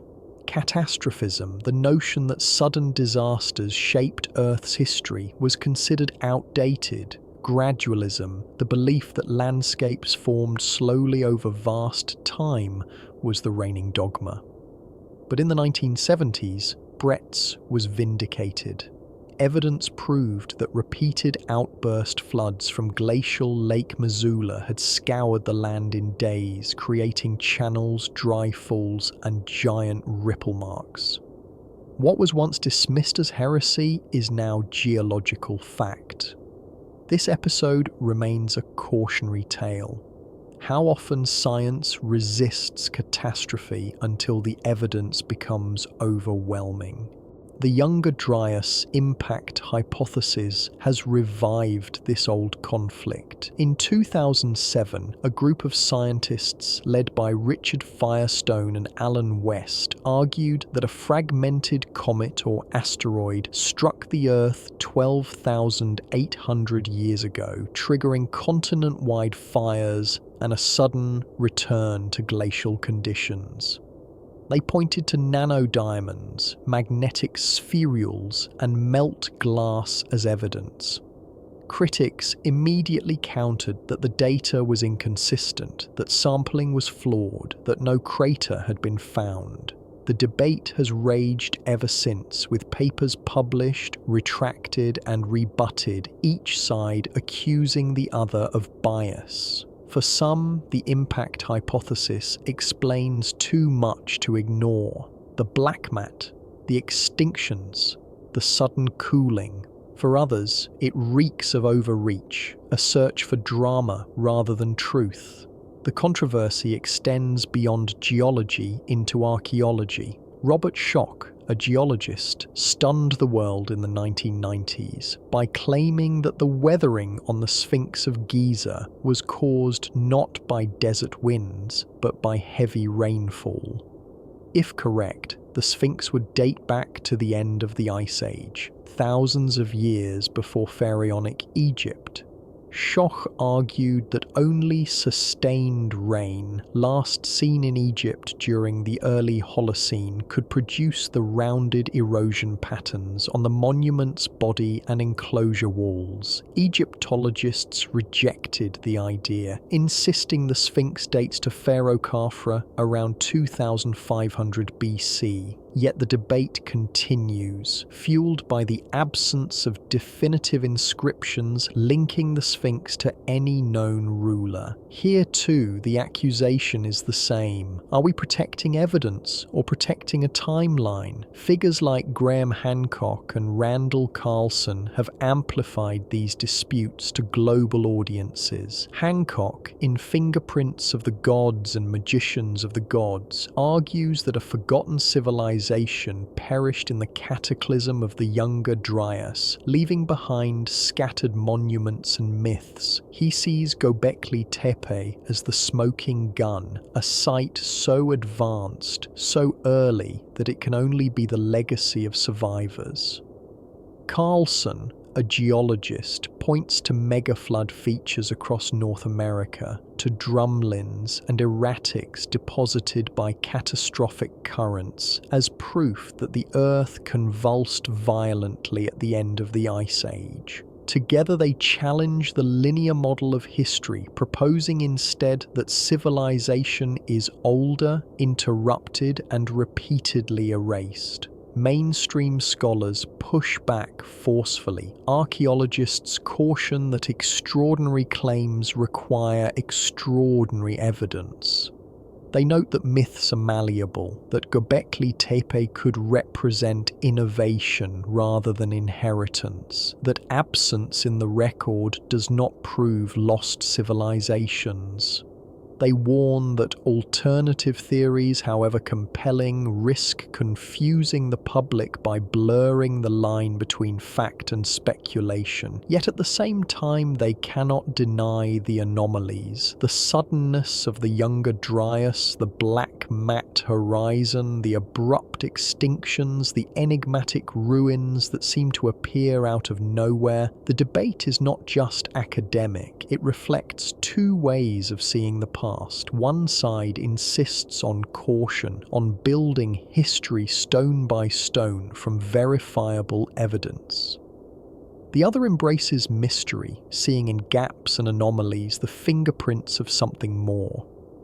Both sides are necessary, the rigor of science and the imagination of inquiry. Yet the friction between them reveals how fragile our understanding of deep history truly is. What complicates matters further is the public's hunger for meaning, lost civilizations, cosmic impacts and floods that reset humanity capture imagination in a way that pollen counts and isotope ratios never could. Popular fascination drives books, documentaries and debates online, forcing academia to respond. Some scholars dismiss this as pseudo-history, but others quietly acknowledge that questions raised by so-called heretics keep important conversations alive. In truth, the flood debate mirrors the very themes it studies: erasure, survival, and memory. Orthodoxy guards the official story, wary of chaos. Alternative thinkers carry the fragments of forbidden possibility, risking scorn to preserve them.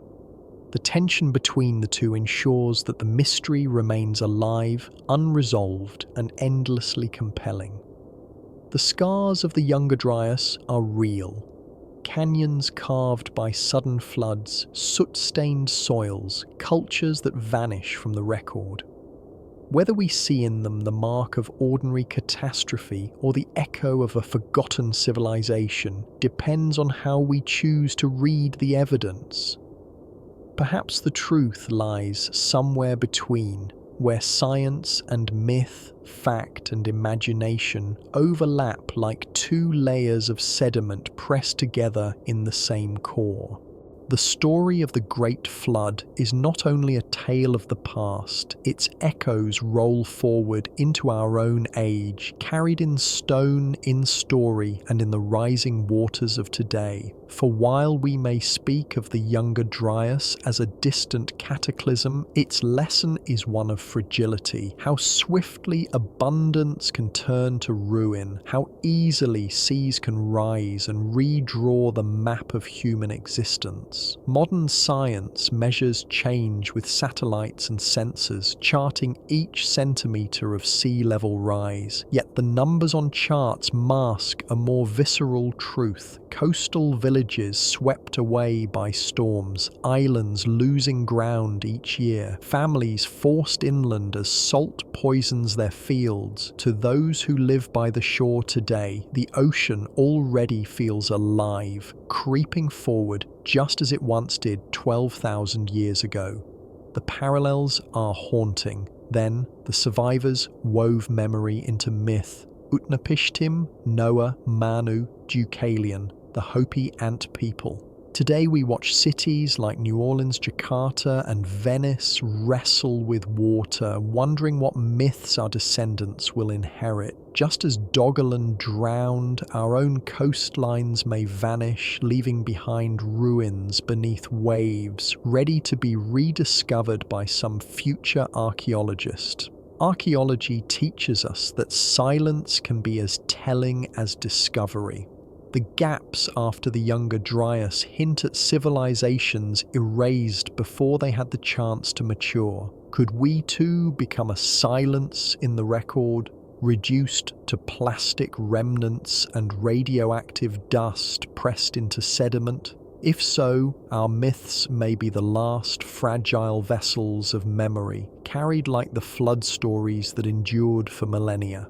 Perhaps that is the true gift of the ancient tales, not proof of gods or cosmic punishments, but reminders. Reminders that the world has ended before and may end again, that what we build can be undone in a single lifetime, that survivors always emerge, carrying fragments forward, transforming trauma into story and story into warning. And so the cycle turns: fire, water, ice, renewal. Time folding back on itself, erasing, then revealing. The ruins of Göbekli Tepe, the scars of the Scablands, the drowned valleys beneath the sea, all stand as portals whispering across millennia. They tell us that the flood was real and that its cause may never be singular. It was water and ice, fire and sky, myth and memory woven together into a tapestry too vast for one answer. Somewhere in those echoes lies the truth of what really caused the great flood of 12,000 years ago. But perhaps the more haunting truth is that the flood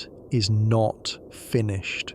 It lingers in our present, rising in tides, reflected in myths, waiting in the silence between waves.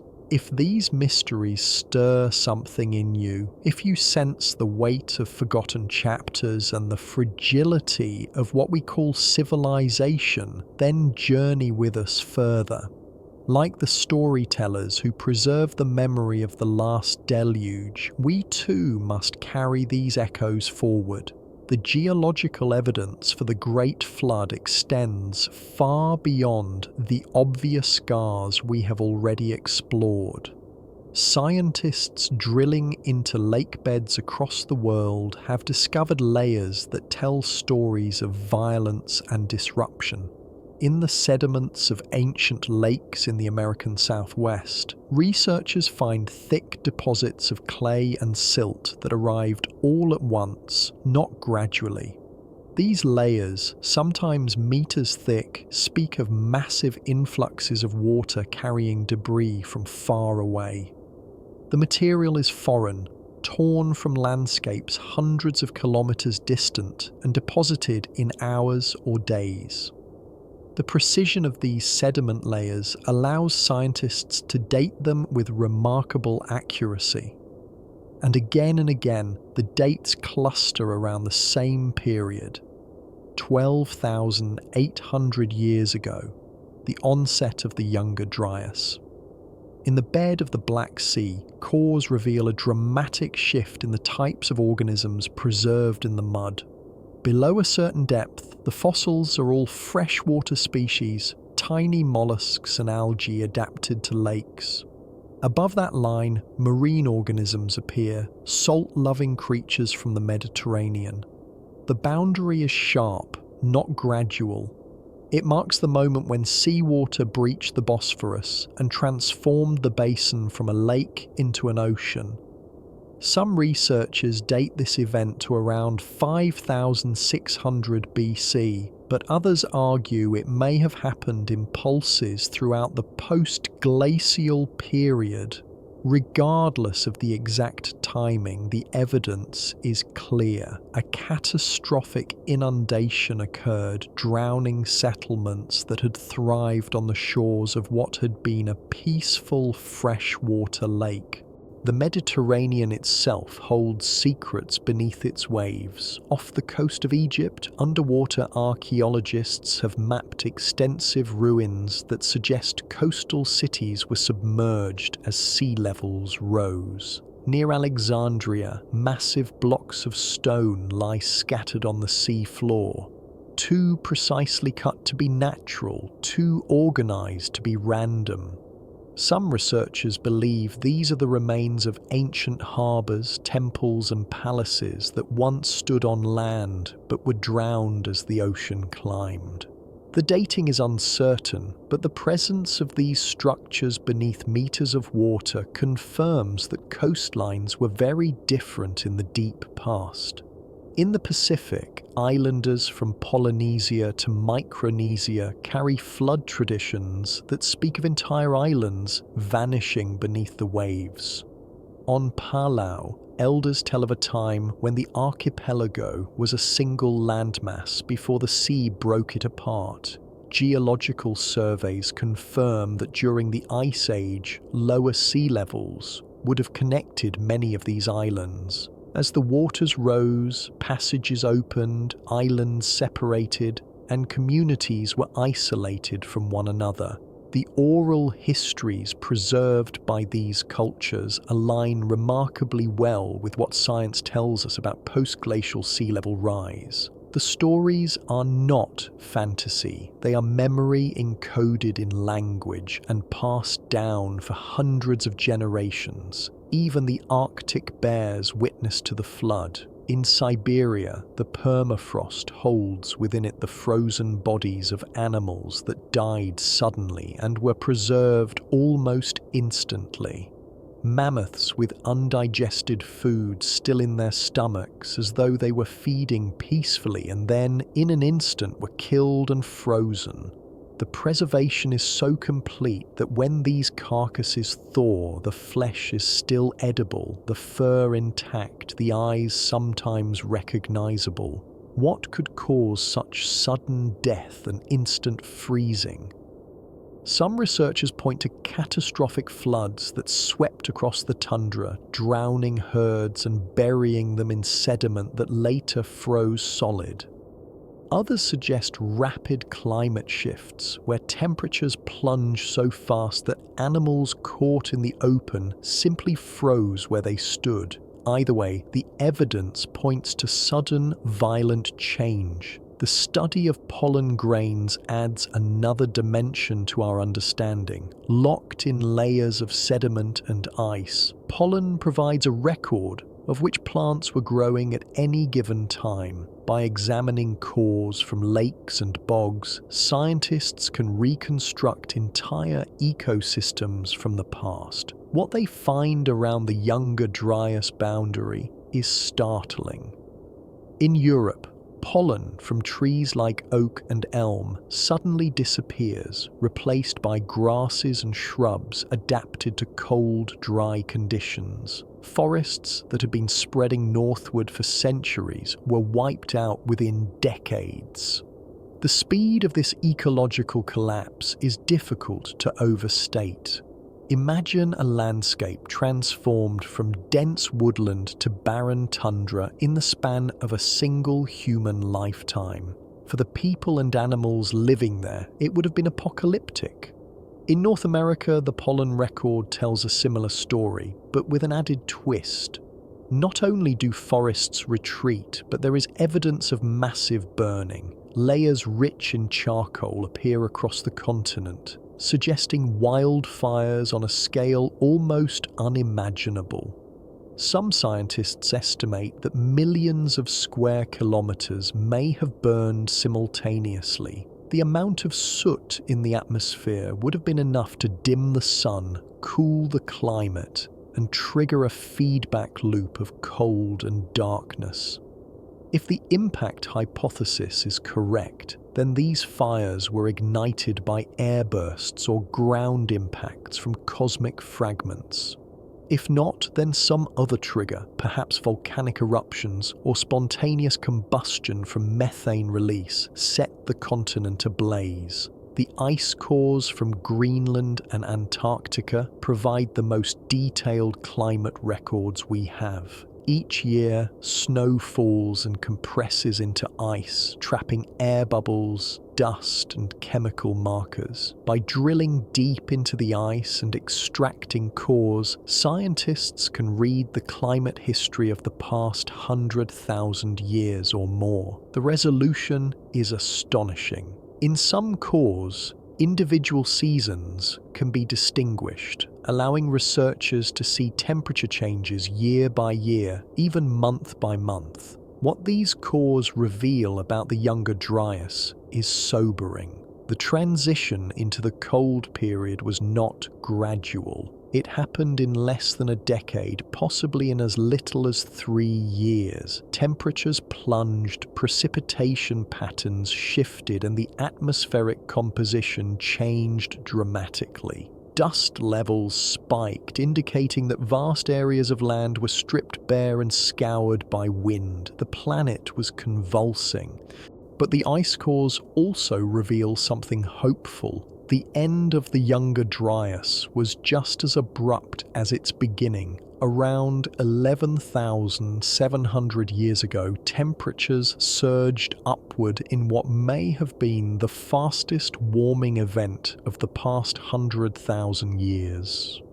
Within a few decades, the climate shifted from glacial to interglacial, from frozen to temperate. Rivers flowed again, forests returned, animals migrated northward, and humans, resilient as ever, followed the warmth and began to rebuild.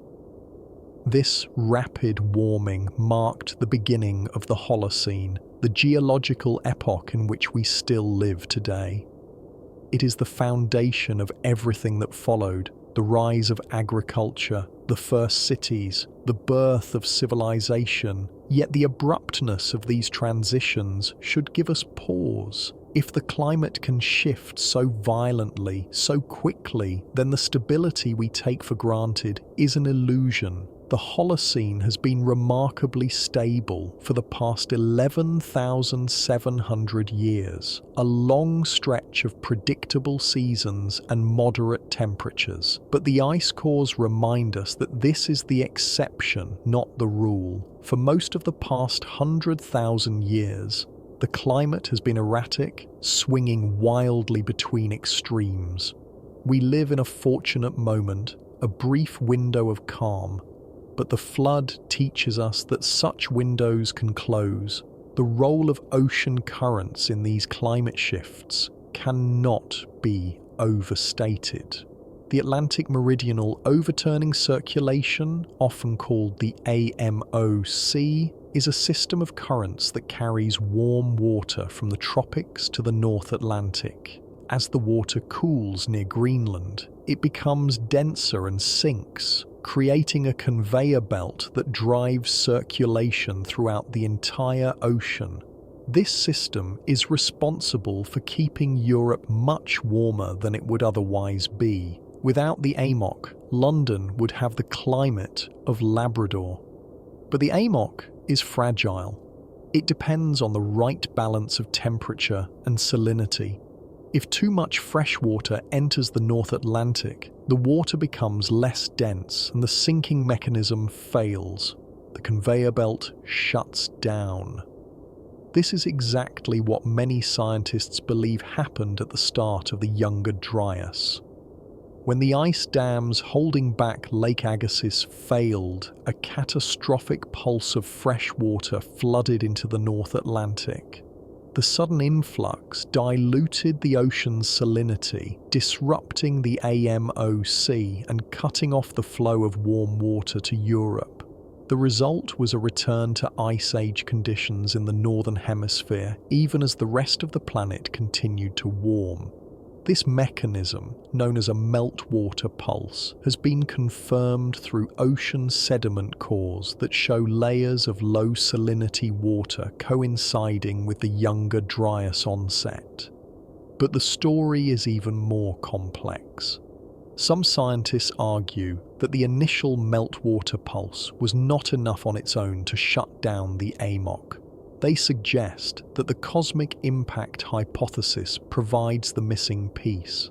If fragments from a comet or asteroid struck the Laurentide ice sheet, the sudden vaporization of ice would have released unimaginable quantities of water all at once. This would have been far more effective at disrupting ocean circulation than even the largest lake outburst. The impact and the flood would have been two sides of the same coin, fire and water working together to plunge the world into chaos. Evidence for this dual catastrophe comes from multiple sources.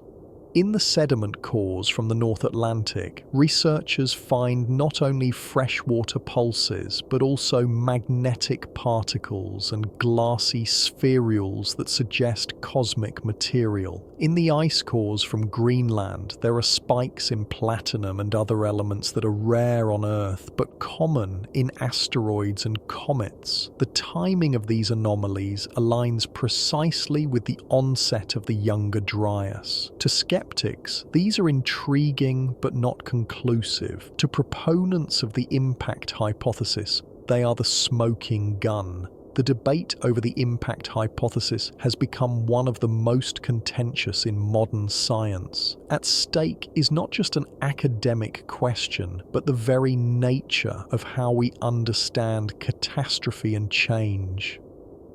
If impacts can alter the climate and trigger mass extinctions, then the history of life on Earth is more precarious than we thought. It means that cosmic events, random and unpredictable, have shaped our past and could shape our future. It means that the dinosaurs were not the only victims of a rock from space. Humans too have lived through such events, and the scars are still visible if we know where to look.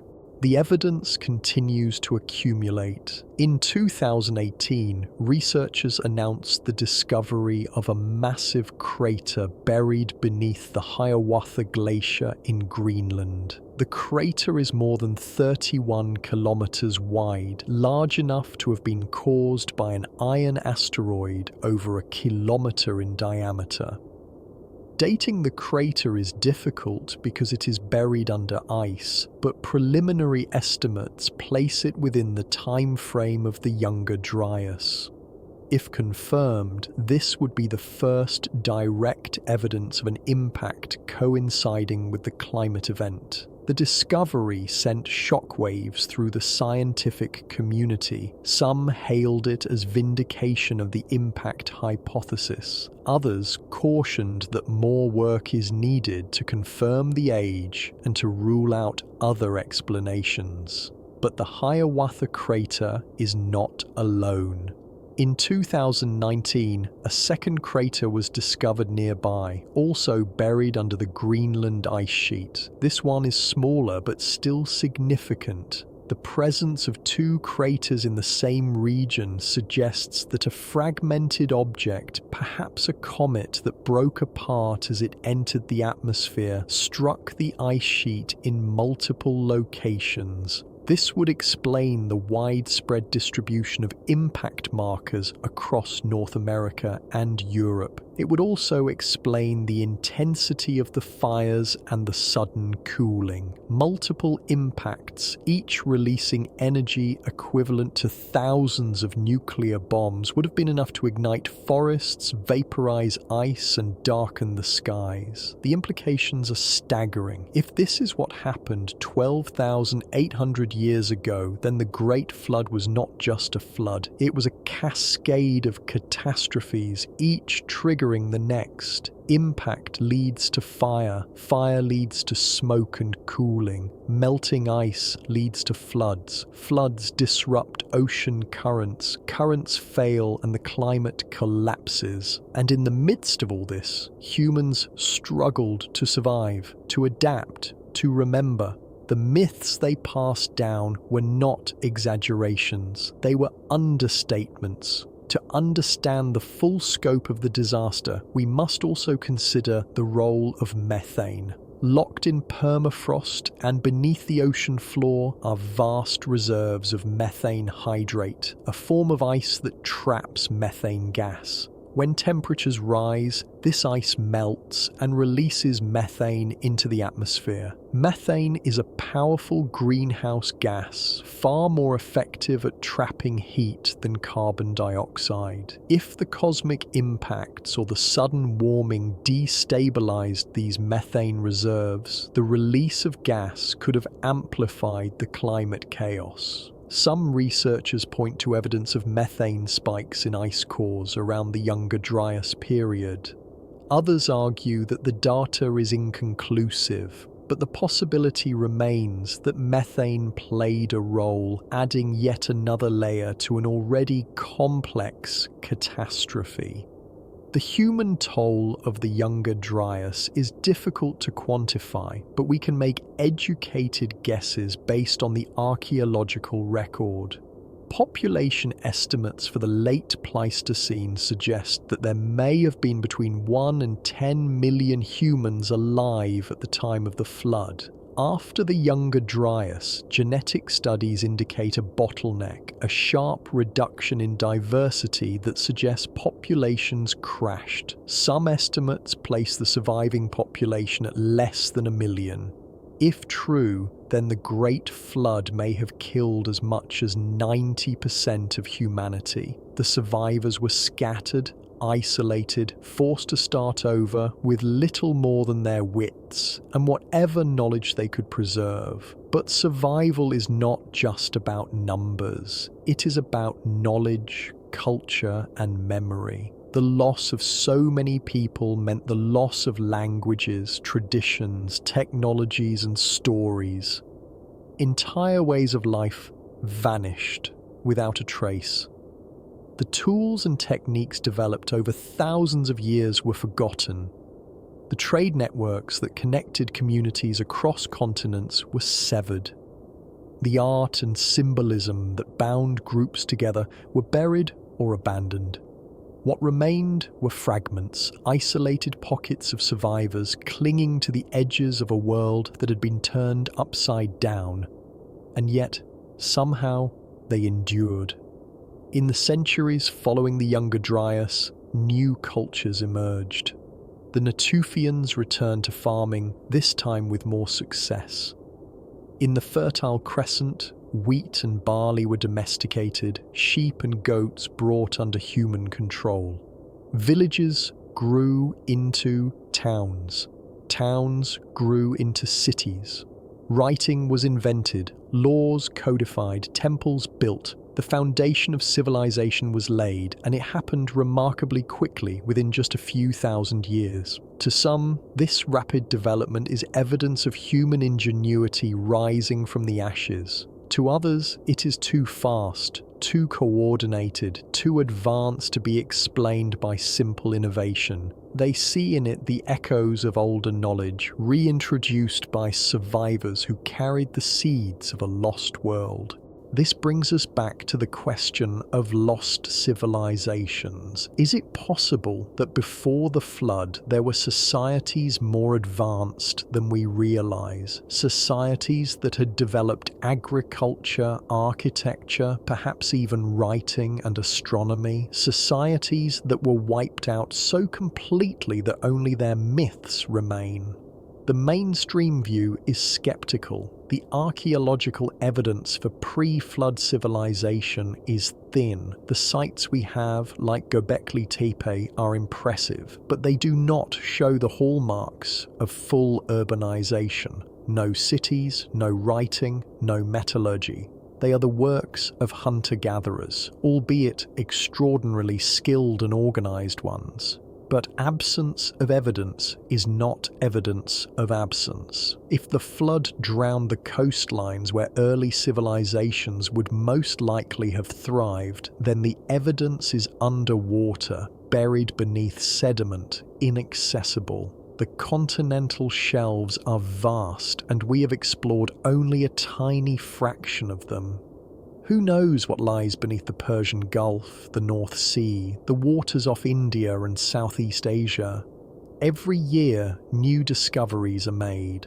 Ancient shipwrecks, submerged settlements, artifacts that rewrite our understanding of the past. It is not unreasonable to think that more is waiting to be found. One of the most tantalizing clues comes from the field of archaeoastronomy, the study of how ancient peoples understood and tracked the heavens. At sites like Göbekli Tepe, Stonehenge, and Newgrange, alignments with the sun, moon, and stars suggest a sophisticated knowledge of astronomy.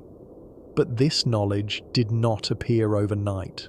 It would have required centuries, perhaps millennia, of observation and record keeping. Where did this knowledge come from? Did it develop independently after the Younger Dryas, or was it inherited from an earlier tradition, carried forward by survivors who remembered the skies? The vulture stone at Göbekli Tepe is a case in point. Carved on one of the pillars is an array of animals, a vulture, a scorpion, a snake, and others, arranged in a pattern that some researchers interpret as a star map. The vulture corresponds to the constellation we call Lyra, the scorpion to Scorpius. If this interpretation is correct, then the stone may depict the night sky as it appeared around 10,900 BC, the time of the Younger Dryas impact. The arrangement of the animals could be a record of the comet or asteroid that struck the Earth, encoded in stone so that future generations would remember. Whether or not this reading is accurate, the possibility is profound. It suggests that the builders of Göbekli Tepe were not just religious or ceremonial in their concerns, but scientific, seeking to understand and record cosmic events. Other ancient sites show similar astronomical sophistication. At Stonehenge in England, the massive stones are aligned with the solstices, marking the longest and shortest days of the year. At Newgrange in Ireland, a passage tomb built around 3200 BC is oriented so that on the winter solstice, sunlight penetrates deep into the chamber, illuminating the inner sanctum. These alignments are not accidental. They required precise measurements, careful planning, and a deep understanding of celestial cycles. But where did this understanding come from? The traditional view is that it developed gradually, each generation building on the knowledge of the last. But the alternative view is that it was inherited, passed down from a time before the flood when such knowledge was already ancient. The same question arises with other technologies. The domestication of plants and animals, for example, is often portrayed as a slow process of trial and error. Wild grasses were gradually selected for larger seeds, wild sheep for docility, but the genetic evidence suggests that domestication happened remarkably quickly, within a few hundred years in some cases. This speed is puzzling. It suggests that early farmers knew what they were doing, that they had a clear goal and a method to achieve it. Could they have been following instructions, applying knowledge passed down from before the flood? The construction techniques used at ancient sites also raise questions. At Göbekli Tepe, the massive T-shaped pillars were quarried from bedrock, transported uphill and erected in precise formations. Each pillar weighs several tons and some are over 16 feet tall. Moving such stones without metal tools, without wheels, without draft animals is a formidable challenge. Yet somehow the builders managed it. At other sites around the world, even larger stones were moved and placed with astonishing precision. The trilithons at Stonehenge, the Moai of Easter Island, the megaliths of Karnak in France all testify to a level of engineering skill that seems out of place for the societies that built them. Skeptics argue that we underestimate the capabilities of ancient peoples. With enough time, labour and ingenuity, almost anything is possible. Experiments have shown that large stones can be moved using simple tools like levers, rollers and ropes. But the question remains, why did so many different cultures, separated by vast distances, choose to build in stone and on such a monumental scale? What compelled them to invest so much effort into creating structures that served no obvious practical purpose? The answer may lie in memory. Perhaps these monuments were meant to endure, to outlast floods and fires, to carry a message across time. Perhaps they were built by people who had learned the hard way that everything else can be washed away. The symbolism found at these sites also points to shared concerns. Water, serpents, spirals, and celestial motifs appear again and again. In Malta, the ancient temples are decorated with spirals and wave patterns. In Ireland, the passage tombs are carved with intricate spirals and lozenges. In Central America, the serpent is a dominant symbol representing Quetzalcoatl and other deities. Serpents are associated with water, with transformation, with the underworld. They are creatures that move between worlds, just as the flood waters moved between sky and earth. The recurrence of these symbols across cultures suggests a shared mythology, a common set of experiences encoded into art.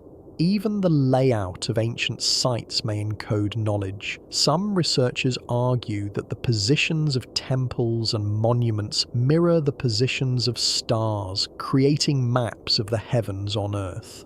The three pyramids of Giza, for example, are said to align with the three stars of Orion's belt. The temples of Angkor Wat in Cambodia are oriented to celestial events. The Nazca lines in Peru include geometric shapes and animal figures that may have astronomical significance. If these alignments are intentional, then the builders were not just memorializing the sky, they were embedding cosmic order into their architecture. They were creating a link between heaven and earth, a way to anchor themselves in a universe that had proven to be chaotic and terrifying. The flood then becomes more than a historical event. It becomes a foundational trauma, a rupture that separated the before from the after.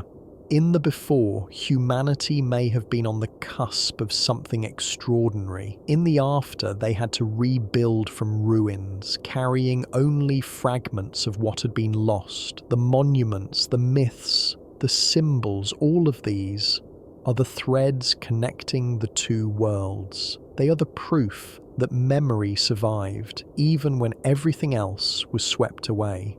To walk through the ruins of Göbekli Tepe today is to feel the weight of that memory. The stones stand silent, weathered by 10,000 years of wind and rain. But they speak nonetheless. They speak of a people who refused to be forgotten, who carved their knowledge into rock so that even if the world ended again, something would remain. They speak of a time when the sky fell and the earth drowned, and yet life continued. They speak of resilience, of creativity, of the unbreakable human will to survive and to remember. And they remind us that we are not the first to face the possibility of extinction. Our ancestors lived through catastrophes we can barely imagine. They watched their world collapse, their cultures erased, their loved ones lost, and yet they endured. They rebuilt, they passed down their stories, and those stories reached us across a gulf of 10,000 years to warn us, to teach us, to remind us that the flood is never just in the past, it is always waiting, just beyond the horizon, in the rising seas, in the melting ice, in the fragile balance of the climate we take for granted. The evidence for the Great Flood is everywhere if we know where to look. It is in the drowned valleys of Doggerland, in the scablands of Washington, in the sediments of the Black Sea. It is in the ice cores of Greenland, in the pollen of ancient bogs, in the bones of extinct animals. It is in the myths of Noah and Utnapishtim, of Manu and Deucalion, of Viracocha and Quetzalcoatl. It is in the monuments of Göbekli Tepe and Stonehenge, in the carvings of spirals and serpents, in the alignments with the stars. But perhaps the most powerful evidence is the one we carry within us. It is in our DNA, in the bottlenecks that show how close we came to extinction. It is in our languages, which fan out from refugia like ripples from a stone dropped in water. It is in our collective unconscious, in the dreams and fears that haunt us still, the fear of drowning, of fire from the sky, of the world ending without warning. The Great Flood of 12,000 years ago was real. It was not a single event, but a cascade of catastrophes, ice dams bursting, seas rising, impacts from space, fires raging, climates collapsing, and in the midst of it all, humans struggled to survive, to preserve what they could, to pass on their knowledge to the next generation. They succeeded, barely, and because they succeeded, we are here. But the flood is not over. The ice is still melting, the seas still rising, the climate still changing. The lessons of the past are clear. The world can end quickly and without mercy, but it can also be reborn. And when it is, what will we leave behind? What monuments will we build? What knowledge will we encode? What stories will we tell? Will future generations digging through the ruins of our cities wonder at our sophistication and mourn our loss? Or will they find only silence, only absence, only the evidence of a world that drowned? The choice is ours. We can heed the warnings written in stone and ice and myth. We can prepare, adapt, preserve, or we can ignore them, trusting that the stability we enjoy will last forever. Our ancestors made their choice. They survived the flood and left us clues, monuments, memories. They did their part. Now it is our turn. The story of the Great Flood is the story of humanity itself. It is a story of catastrophe and survival, of loss and memory, of endings and beginnings. It is a story that started 12,000 years ago but has never truly ended. It echoes through time, reaching forward into our present, warning us, teaching us, reminding us that the world we know is more fragile than we think. The waters are rising again. The question is not whether we will face another flood, but whether we will be ready when it comes. And so we return to the beginning, to the question that started this journey. What really caused the Great Flood of 12,000 years ago? The answer is complex, layered, multifaceted. It was ice and water, fire and sky, geology and cosmology. It was the culmination of forces beyond human control, natural and cosmic, colliding at a moment when the world was already teetering on the edge. It was not one thing, but many, all converging, all amplifying each other, all combining to create a catastrophe of unimaginable scale. But the deeper answer is this: the flood was a test of resilience, of adaptability, of the human capacity to endure. And we passed, barely. The survivors carried forward the fragments of their world, the knowledge, the stories, the dreams. They built monuments to anchor their memory. They told their children what had happened, and those children told their children again and again until the memory became myth, the myth became legend, and the legend became the foundation of everything we call civilization. The flood taught us that nothing is permanent, that the ground beneath our feet can vanish, that the sky can open, that the seas can swallow the world. But it also taught us that we can survive, that we can rebuild, that we can remember. And as long as we remember, the flood has not won. It has only made us stronger, wiser, more determined to preserve what matters. So, when you hear the myths of the flood, do not dismiss them as fantasy. Listen closely. They are the voices of your ancestors, reaching across the abyss of time, telling you what they learned at the cost of everything they had. They are warnings and promises, memories and prophecies. They are the proof that humanity has faced the end before and lived to tell the tale.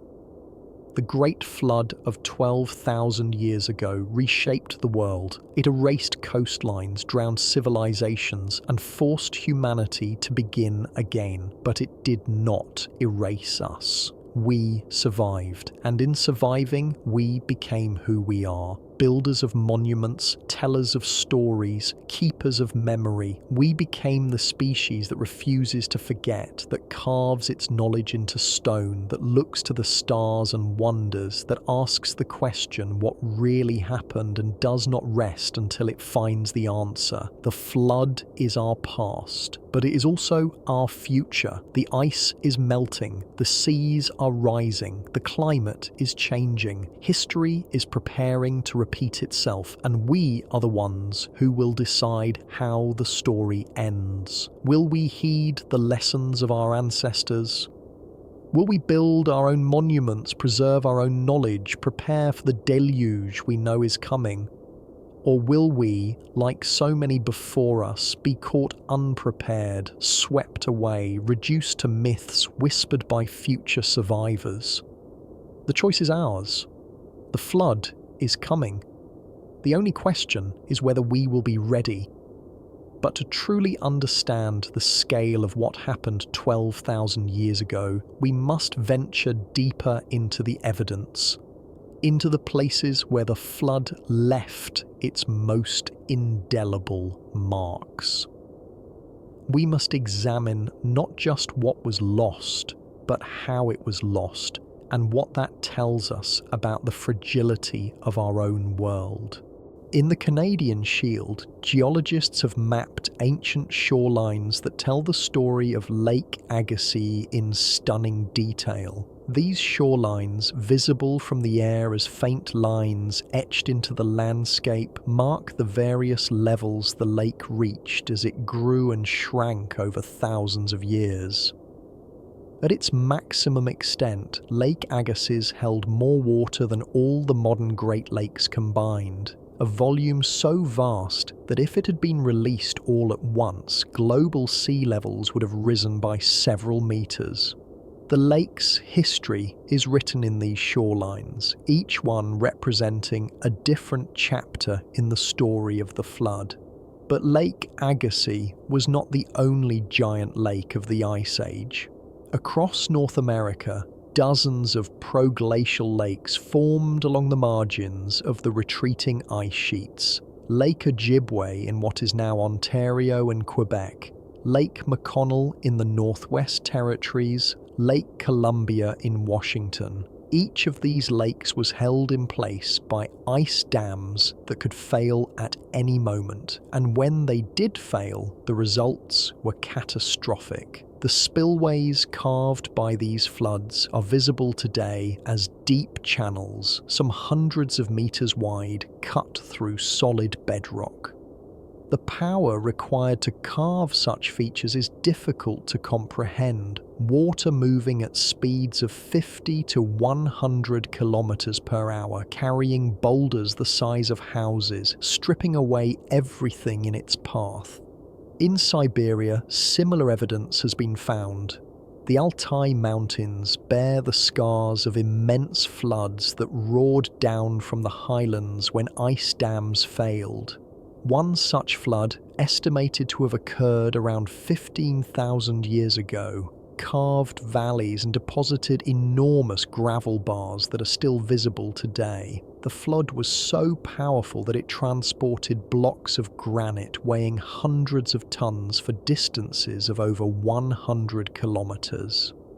Local legends speak of a time when the mountains burst open and water covered the earth. Stories that may preserve the memory of these prehistoric deluges. In the Himalayas, evidence of similar catastrophic floods has been discovered. When glaciers advanced during the Ice Age, they dammed rivers and created large lakes in the high valleys. When the dams failed, floods swept down into the plains of India and Pakistan, inundating settlements and carving new river channels. Even today, glacial lake outburst floods, known as GLOFS, remain a threat in the Himalayas. In 2013, a GLOF in the Indian state of Uttarakhand killed thousands of people and destroyed entire villages.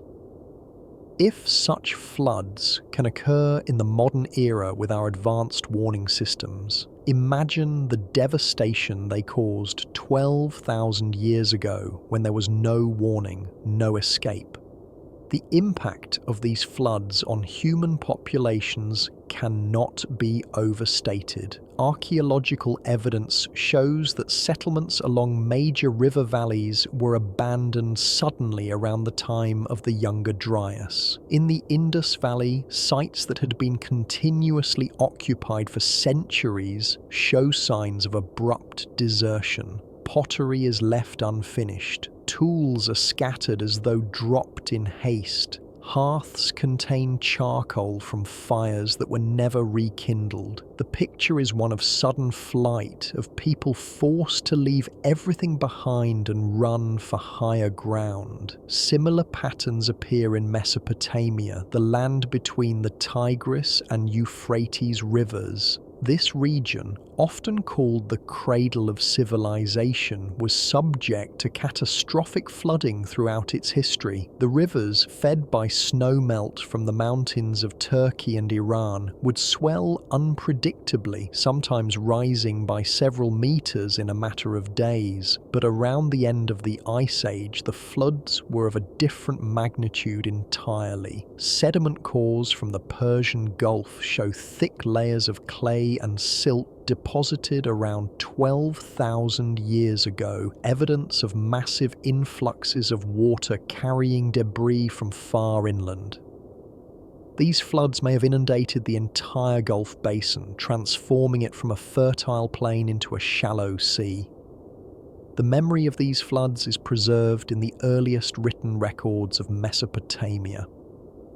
The Sumerian king list, a text dating to around 2000 BC, speaks of a time before the flood when kings ruled for impossibly long periods. Then the flood came, and everything changed.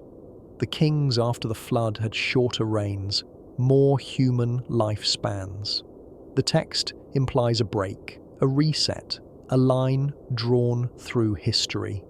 The flood divides the world into before and after. And while the king list is mythological, it may reflect a genuine cultural memory of a time when the world was remade by water. The Epic of Atrahasis, another Mesopotamian text, provides even more detail. It describes the flood as lasting for 7 days and 7 nights, with rain so heavy that it turned day into night. The gods, it says, unleashed the flood to reduce the human population, which had grown too numerous and too noisy, but the flood got out of control, nearly destroying all life. The god Enki, taking pity on humanity, warned Atrahasis and instructed him to build a boat and save himself, his family, and representatives of all living things. The parallels to the biblical story of Noah are obvious, but Atrahasis is older, suggesting that the Noah story is a retelling of an even more ancient tradition. What makes these flood stories compelling is not just their age, but their specificity. They do not speak of minor floods, the kind that happen every year when rivers overflow. They speak of deluges that covered the earth, that destroyed everything, that forced survivors to start over. And they are remarkably consistent across cultures. The Greek story of Deucalion, the Hindu story of Manu, the Mesopotamian story of Utnapishtim all follow the same pattern, a warning from the gods. A boat built to survive, animals saved, a dove or raven sent out to find land, a mountain where the boat comes to rest. These details are too specific to be mere coincidence. They suggest a shared origin, a common memory of a real event. But where did this event occur? If the flood was global, as the myths suggest, then evidence should be found everywhere, and indeed evidence of rising sea levels and catastrophic floods can be found on every continent. But some regions seem to have been hit harder than others. The coastlines of the Arabian Peninsula, for example, were dramatically altered by post-glacial sea level rise. What is now the Persian Gulf was once a vast river valley, the channel of the combined Tigris-Euphrates system. As sea levels rose, this valley was inundated, creating the shallow sea we see today. Settlements that had existed along the river would have been drowned, their inhabitants forced to flee inland. In Southeast Asia, the impact was even more dramatic. The Sunda Shelf, a vast expanse of shallow ocean between the Malay Peninsula and Indonesia, was dry land during the Ice Age. This land, known as Sundaland, was home to rainforests, rivers, and likely a substantial human population. As the ice melted and sea levels rose, Sundaland was submerged, fragmenting into the thousands of islands that make up modern Indonesia, Malaysia, and the Philippines. The process took thousands of years, but there would have been periods of rapid change when sea levels jumped by several meters in just a few decades. For the people living there, these would have been catastrophic events, forcing mass migrations and the abandonment of ancestral lands. Genetic studies of Southeast Asian populations support this scenario. The distribution of languages and genetic markers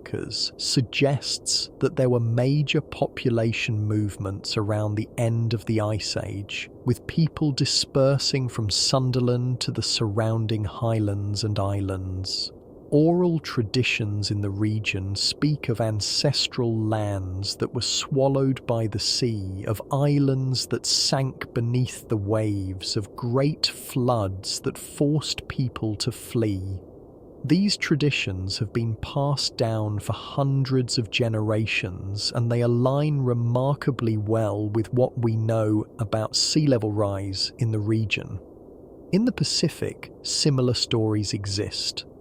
The Maori of New Zealand speak of their ancestors arriving in great canoes from a homeland called Hawaii, which was lost to the sea.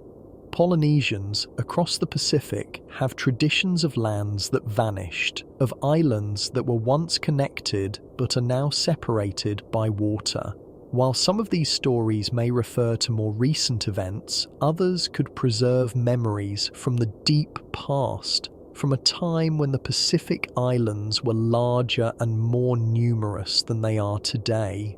Even in the Americas, flood traditions are ubiquitous. Among the indigenous peoples of the Pacific Northwest, stories of the flood are central to their cosmology. The Haida speak of a time when the ocean rose and covered the land, forcing people to take refuge on mountaintops. The Tlingit tell of a great flood that was survived only by those who climbed to the highest peaks or who built rafts. The Salish have a tradition of a flood that was so vast it drowned everything except the tops of the tallest mountains. These stories are not abstract myths. They contain specific details about geography, about which mountains served as refuges, about how the floodwaters receded. In South America, flood myths are equally prevalent. The Inca spoke of a time when the world was destroyed by water, and only a few people survived by climbing to the peaks of the Andes. The Mapuche of Chile have a tradition of a great flood caused by a battle between two serpents, one of land and one of water. The Guarani of Paraguay and Brazil tell of a deluge that covered the earth, from which only a few were saved. The diversity of these traditions and their presence across such a wide geographical area suggests that the flood was not a localized event, but something that affected the entire world. But if the flood was global, what could have caused it? Melting ice alone, even the catastrophic release of glacial lakes, would not have been enough to raise sea levels uniformly across the entire planet. For that, you need something that affects the climate system as a whole, something that triggers a feedback loop of warming, melting, and flooding. The cosmic impact hypothesis provides such a mechanism. If a comet or asteroid struck the ice sheets, the sudden input of heat could have triggered rapid melting on a scale far beyond what natural warming alone would produce. The resulting influx of meltwater would have disrupted ocean currents, altered atmospheric circulation, and led to further warming in some regions and cooling in others. The evidence for such an impact is growing. In addition to the nanodiamonds and magnetic spherules found in the black mat layer, researchers have discovered other anomalies that are difficult to explain without invoking a cosmic event.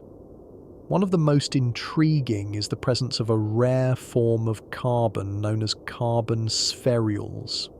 These tiny particles are formed when organic material is subjected to intense heat around 2000 degrees Celsius or higher.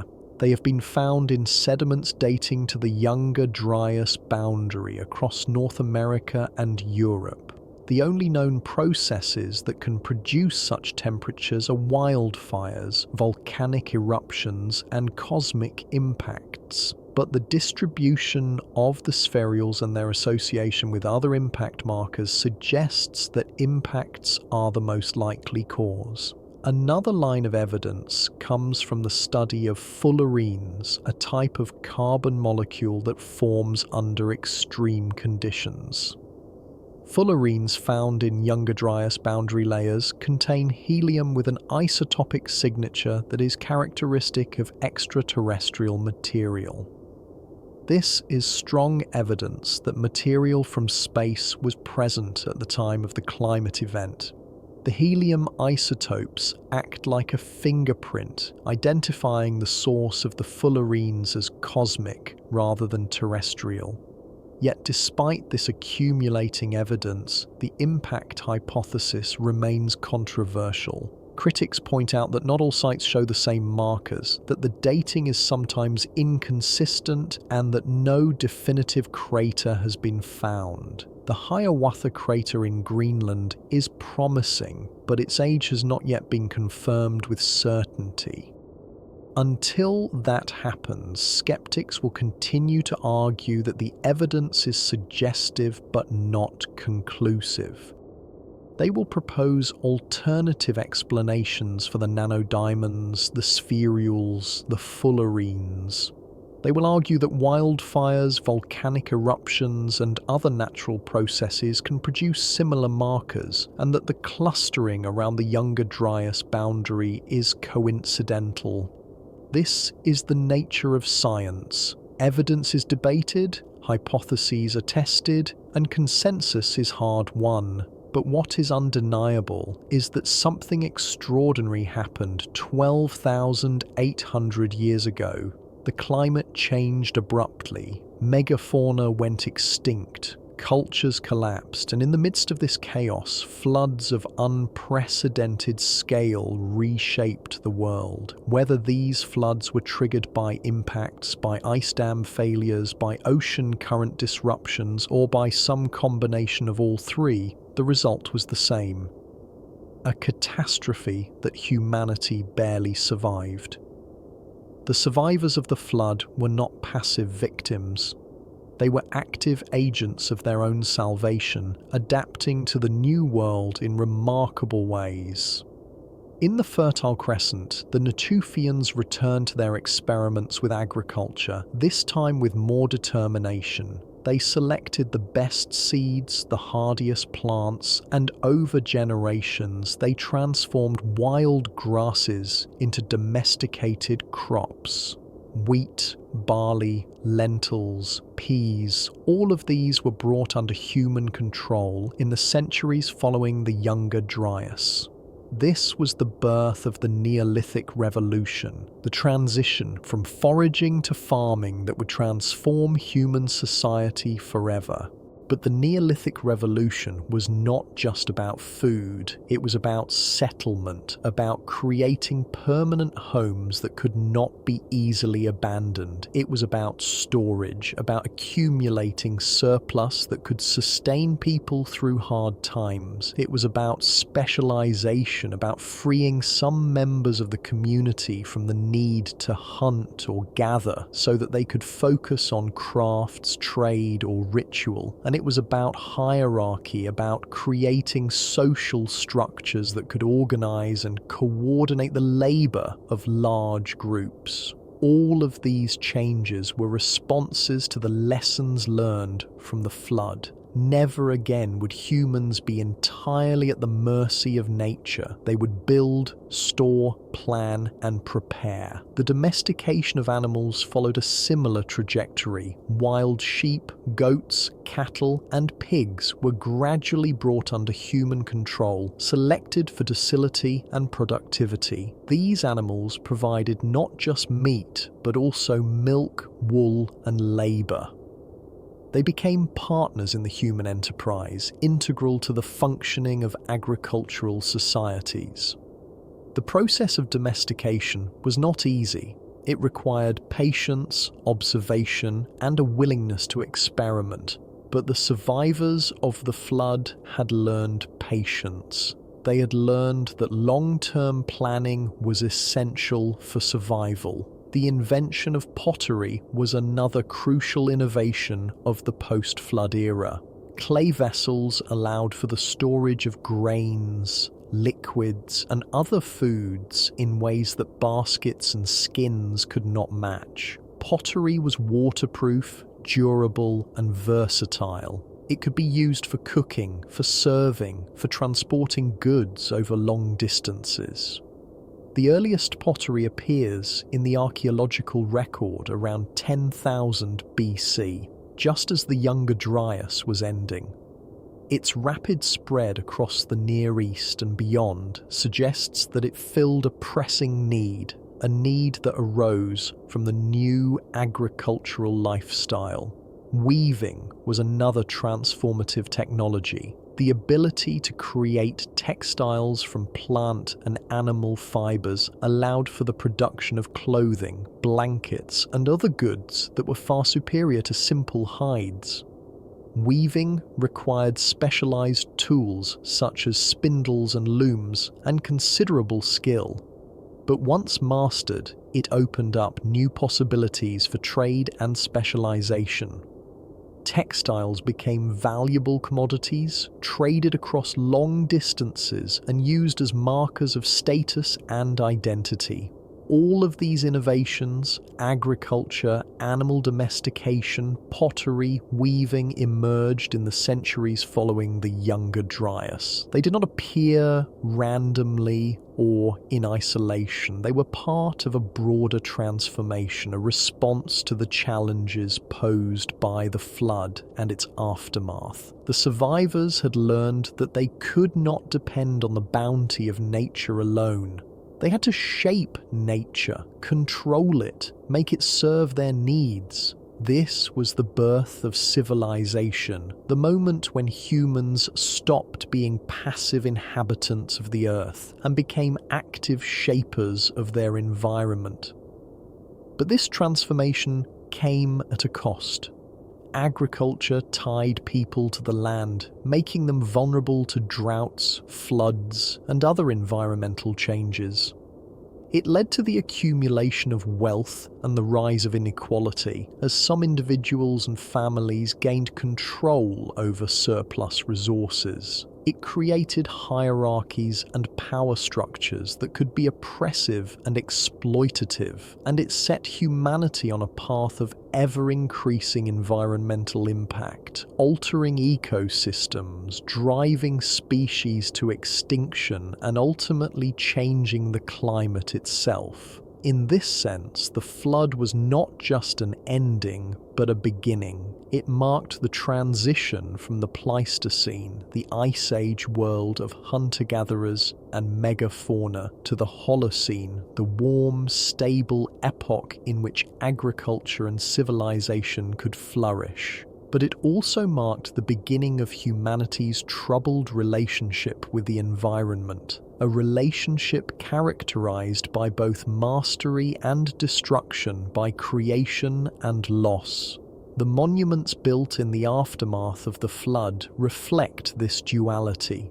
Göbekli Tepe, with its massive pillars and intricate carvings, is a testament to human creativity and determination. But it is also a monument to fear, a response to the trauma of the flood. The carvings depict predators, scorpions, snakes, vultures, animals that evoke danger and death. The enclosures are oriented to celestial events, as though the builders were trying to understand the cosmos, to find order in the chaos. The deliberate burial of the site suggests that it was not just a place of worship, but a time capsule, a message to the future. Other Neolithic sites show similar patterns. At Çatalhöyük in Turkey, one of the world's earliest urban settlements, the houses are built in a unique style, clustered tightly together with no streets or alleyways. Access to each house is through the roof. The walls are decorated with murals depicting wild animals, hunting scenes, and geometric patterns. Burials are placed beneath the floors, suggesting a strong connection to ancestors and the past. The site dates to around 7000 BC, several thousand years after Göbekli Tepe, but it reflects the same impulse to create permanence, to anchor human life in structures that will endure. At Jericho in the Jordan Valley, another early settlement, archaeologists have found evidence of fortifications dating to around 8000 BC. A massive stone wall over 3 meters high and 2 meters thick surrounds the site, along with a stone tower that still stands to a height of over 8 meters. The purpose of these fortifications is debated. Were they defensive, built to protect against human enemies? Or were they symbolic, a way of marking the boundary between the civilized world and the wild? Either way, they represent a significant investment of labour and a commitment to permanence. These early settlements were not cities in the modern sense. They lacked writing, metallurgy, and many of the other hallmarks of later civilizations. But they were revolutionary nonetheless. They represented a new way of living, a new relationship between humans and the land. And they were the direct descendants of the flood, the children of the survivors who had learned the hard way that the world could end and that only those who prepared, who built, who remembered would endure. The legacy of the flood extends beyond architecture and agriculture. It is also embedded in our languages, our myths, and our collective psychology. The Indo-European language family, which includes most of the languages spoken in Europe, Iran, and India, is thought to have originated in the Pontic-Caspian steppe around 6000 BC. But its roots may go back further to the refugia where survivors of the flood regrouped and rebuilt. The dispersal of Indo-European languages across such a vast area may reflect migrations driven by environmental changes, by the search for new lands to replace those that had been lost to the sea. Other language families show similar patterns of dispersal. The Afro-Asiatic family, which includes Arabic, Hebrew, and ancient Egyptian, may have originated in the Near East or the Horn of Africa around the same time. The Sino-Tibetan family, which includes Chinese and Tibetan, spread across East Asia in the millennia following the flood. In each case, the expansion of languages coincides with the spread of agriculture and the growth of populations, processes that were set in motion by the Neolithic Revolution. The myths and religions that emerged in the post-flood world also bear the marks of the catastrophe. The concept of a great flood is central to many religious traditions, not just as a historical event, but as a metaphor for divine judgment and renewal. In Judaism, Christianity, and Islam, the flood of Noah is a foundational story, a reminder of human sinfulness and divine mercy. In Hinduism, the story of Manu and the fish serves a similar purpose, teaching that devotion and righteousness will be rewarded even in the face of disaster.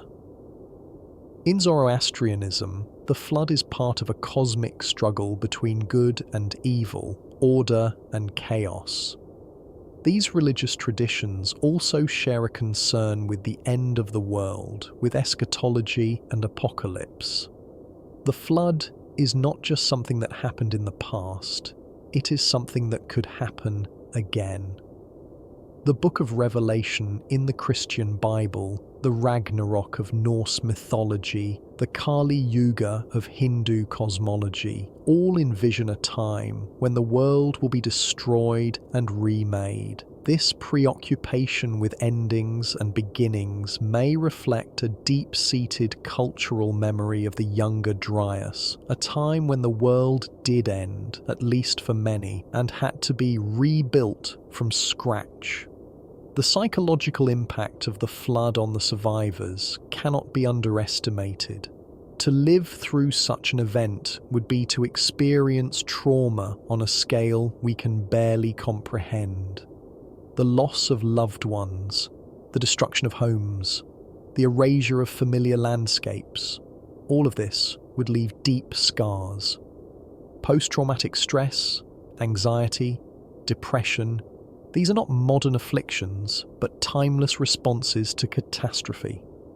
The survivors would have struggled with these emotions, would have sought ways to make sense of what had happened, to find meaning in the chaos. Ritual and religion may have emerged as coping mechanisms, ways to process trauma and restore a sense of order by attributing the flood to the will of the gods. By framing it as a punishment or a test, survivors could make it comprehensible, could fit it into a narrative that made sense of their suffering. By building monuments and performing ceremonies, they could honor the dead, appease the gods, and ensure that such a catastrophe would not happen again. In this way, the flood shaped not just the physical world, but the mental and spiritual world as well. The flood also shaped our understanding of time. Before the flood, time may have been cyclical, marked by the rhythms of nature, the seasons, the migrations of animals, the phases of the moon. But the flood introduced a linear element, a break in the cycle, a before and after. This linear conception of time is characteristic of many post-flood cultures. It is the basis of historical thinking. The idea that events unfold in a sequence, that the present is shaped by the past, and that the future will be different from both. The flood, in this sense, was the birth of history. But even as we recognize the impact of the flood on human history, we must also acknowledge the limits of our knowledge. So much has been lost, drowned beneath the seas, eroded by time, buried beneath layers of sediment. The archaeological record is fragmentary at best, a jigsaw puzzle with most of the pieces missing. We can infer, we can speculate, we can weave together the clues we have into a coherent narrative, but we cannot know for certain what life was like before the flood, what knowledge was lost, what civilizations may have existed. This uncertainty is both frustrating and tantalizing. It leaves room for the imagination, for the possibility that the past was stranger and more wondrous than we think. It allows for the persistence of alternative theories, for the idea that beneath the waves lie the ruins of Atlantis or Lemuria or some other lost civilization. While mainstream archaeology remains skeptical of such claims, the absence of evidence is not evidence of absence. As we develop new technologies for underwater exploration, as we map more of the ocean floor, who knows what we might find? Already, there have been tantalizing discoveries. In 2001, divers exploring the waters off the coast of Cuba reported finding stone structures at a depth of over 600 meters. Sonar images showed what appeared to be geometric patterns, possibly the remains of buildings or roads. The discovery generated excitement and speculation, with some claiming it was evidence of a pre-flood civilization. But subsequent investigations have been inconclusive, hampered by the depth and the difficulty of accessing the site. The structures, if they are structures, remain enigmatic. In the Mediterranean, underwater archaeologists have discovered numerous submerged settlements, evidence of coastal communities that were drowned as sea levels rose. The ancient city of Pavlopetri off the coast of Greece is one of the most extensively studied. Dating to around 5,000 years ago, it is one of the oldest submerged cities in the world. The ruins include streets, buildings, and tombs, all remarkably well preserved beneath the waves. While Pavlopetri is later than the younger Dryas, it demonstrates that entire cities can be lost to the sea, and that with the right conditions, they can survive underwater for thousands of years. In India, the Gulf of Khambat has yielded controversial findings. In 2001, marine archaeologists reported discovering submerged structures at a depth of around 40 meters. Artifacts recovered from the site, including wood and pottery, were dated to around 9,500 years ago, making them older than the Indus Valley civilization.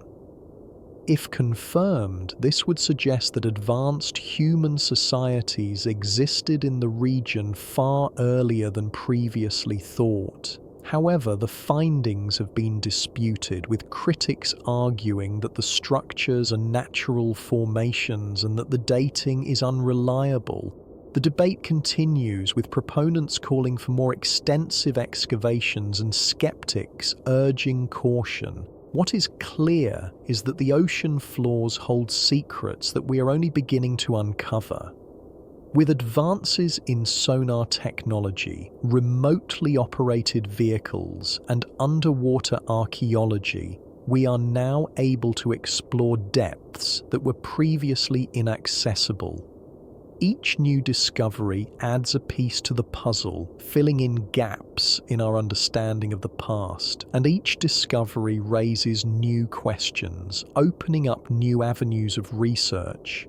The study of the Great Flood is not just an academic exercise, it has profound implications for our understanding of human history, of climate change, of the relationship between humans and nature. It reminds us that the world we live in is not static, that change is constant, and that catastrophe is always a possibility. The survivors of the Younger Dryas learned these lessons the hard way. They learned that the climate can shift abruptly, that the sea can rise without warning, that the ground beneath their feet is not as solid as it seems. And they responded by building, by innovating, by creating structures and systems that could withstand the next catastrophe. They domesticated plants and animals, ensuring a stable food supply.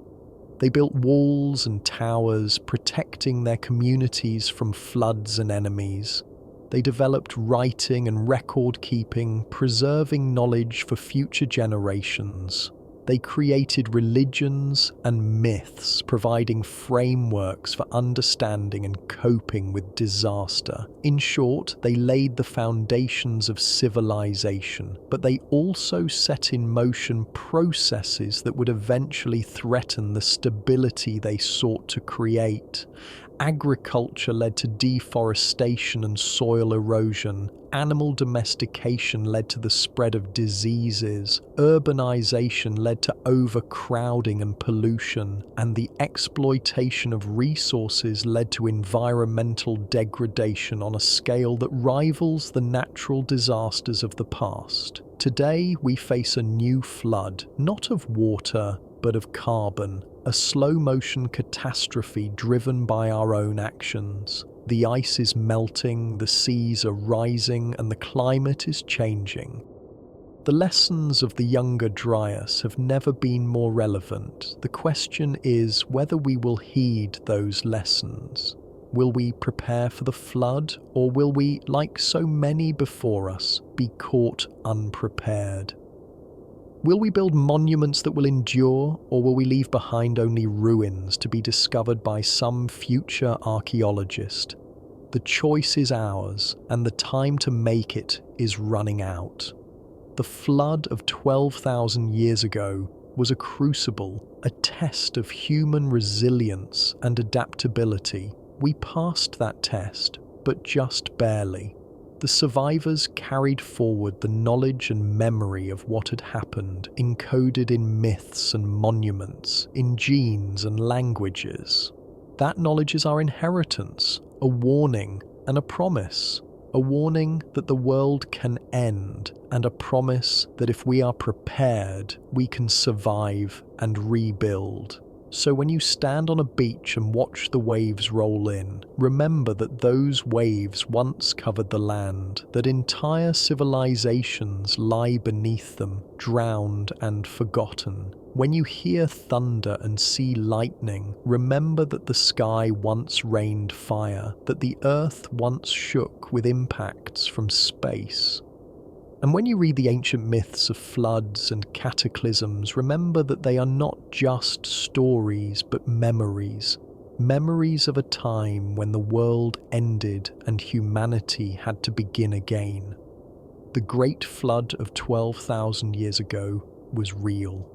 It was caused by a convergence of forces, ice and water, fire and sky, geology and cosmology, all colliding at a moment of maximum vulnerability. The result was a catastrophe of unimaginable scale, one that nearly ended the human story. But we survived, we rebuilt, we remembered, and that is the ultimate triumph. Not that we avoided disaster, but that we endured it, learned from it, and carried its lessons forward. The flood is not over. It never will be. It is part of the cycle of Earth's history, a recurring theme in the story of our planet. Ice ages come and go, sea levels rise and fall, climates shift and ecosystems collapse. This is the nature of our world, dynamic, unstable, ever-changing. We cannot stop it, but we can prepare for it. We can build with an eye to the future, preserve what matters, and pass on our knowledge to the next generation. We can honor the memory of those who came before us, who faced the flood and survived, who left us clues in stone and myth, who whispered across the millennia. Remember, the story of the Great Flood is our story. It is the story of loss and survival, of catastrophe and resilience, of endings and beginnings. It is the story of how we became who we are, shaped by forces beyond our control but not destroyed by them. It is a reminder that we are part of something larger,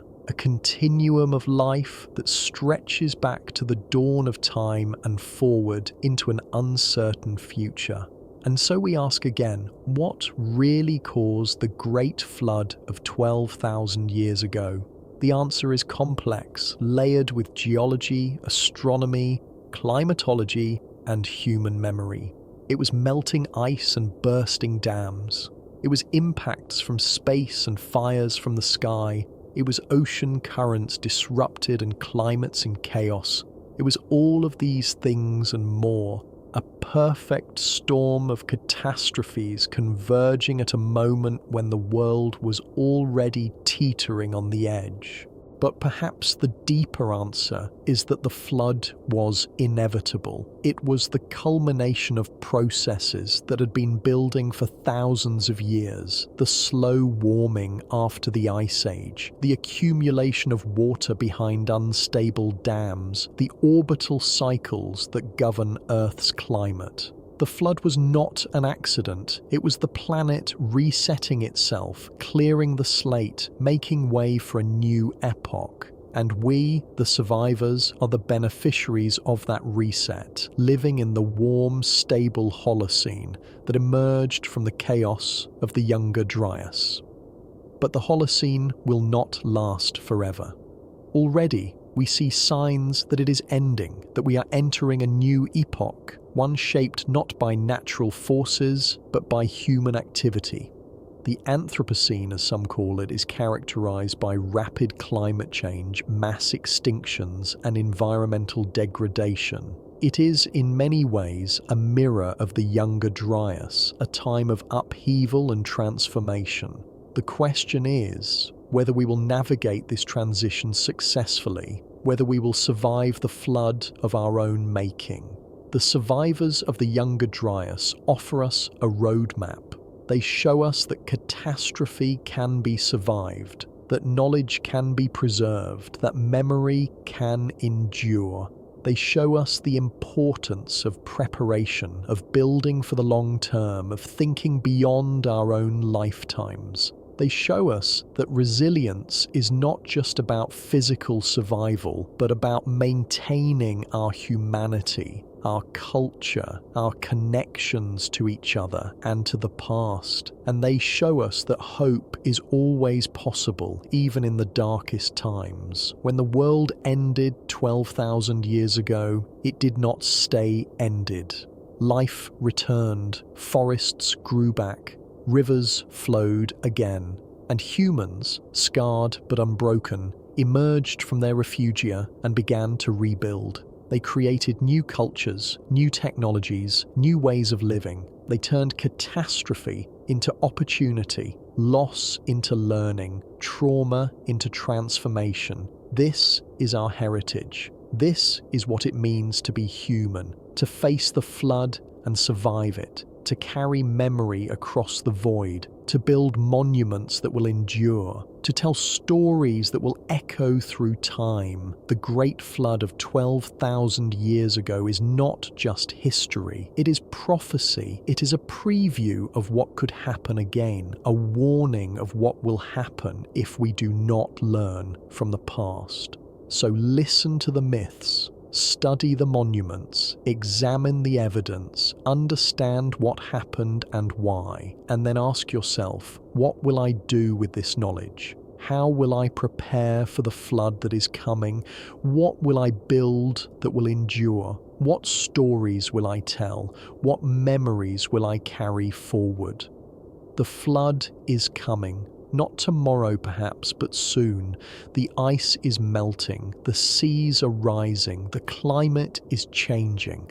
The question is not whether we will face another catastrophe, but whether we will be ready when it arrives, whether we will have the wisdom to prepare, the courage to act, the resilience to endure, whether we will honour the legacy of our ancestors who survived the last flood and passed their knowledge down to us. The choice is ours. The flood is coming. The only question is whether we will be ready. Where are you listening from tonight, and at what time?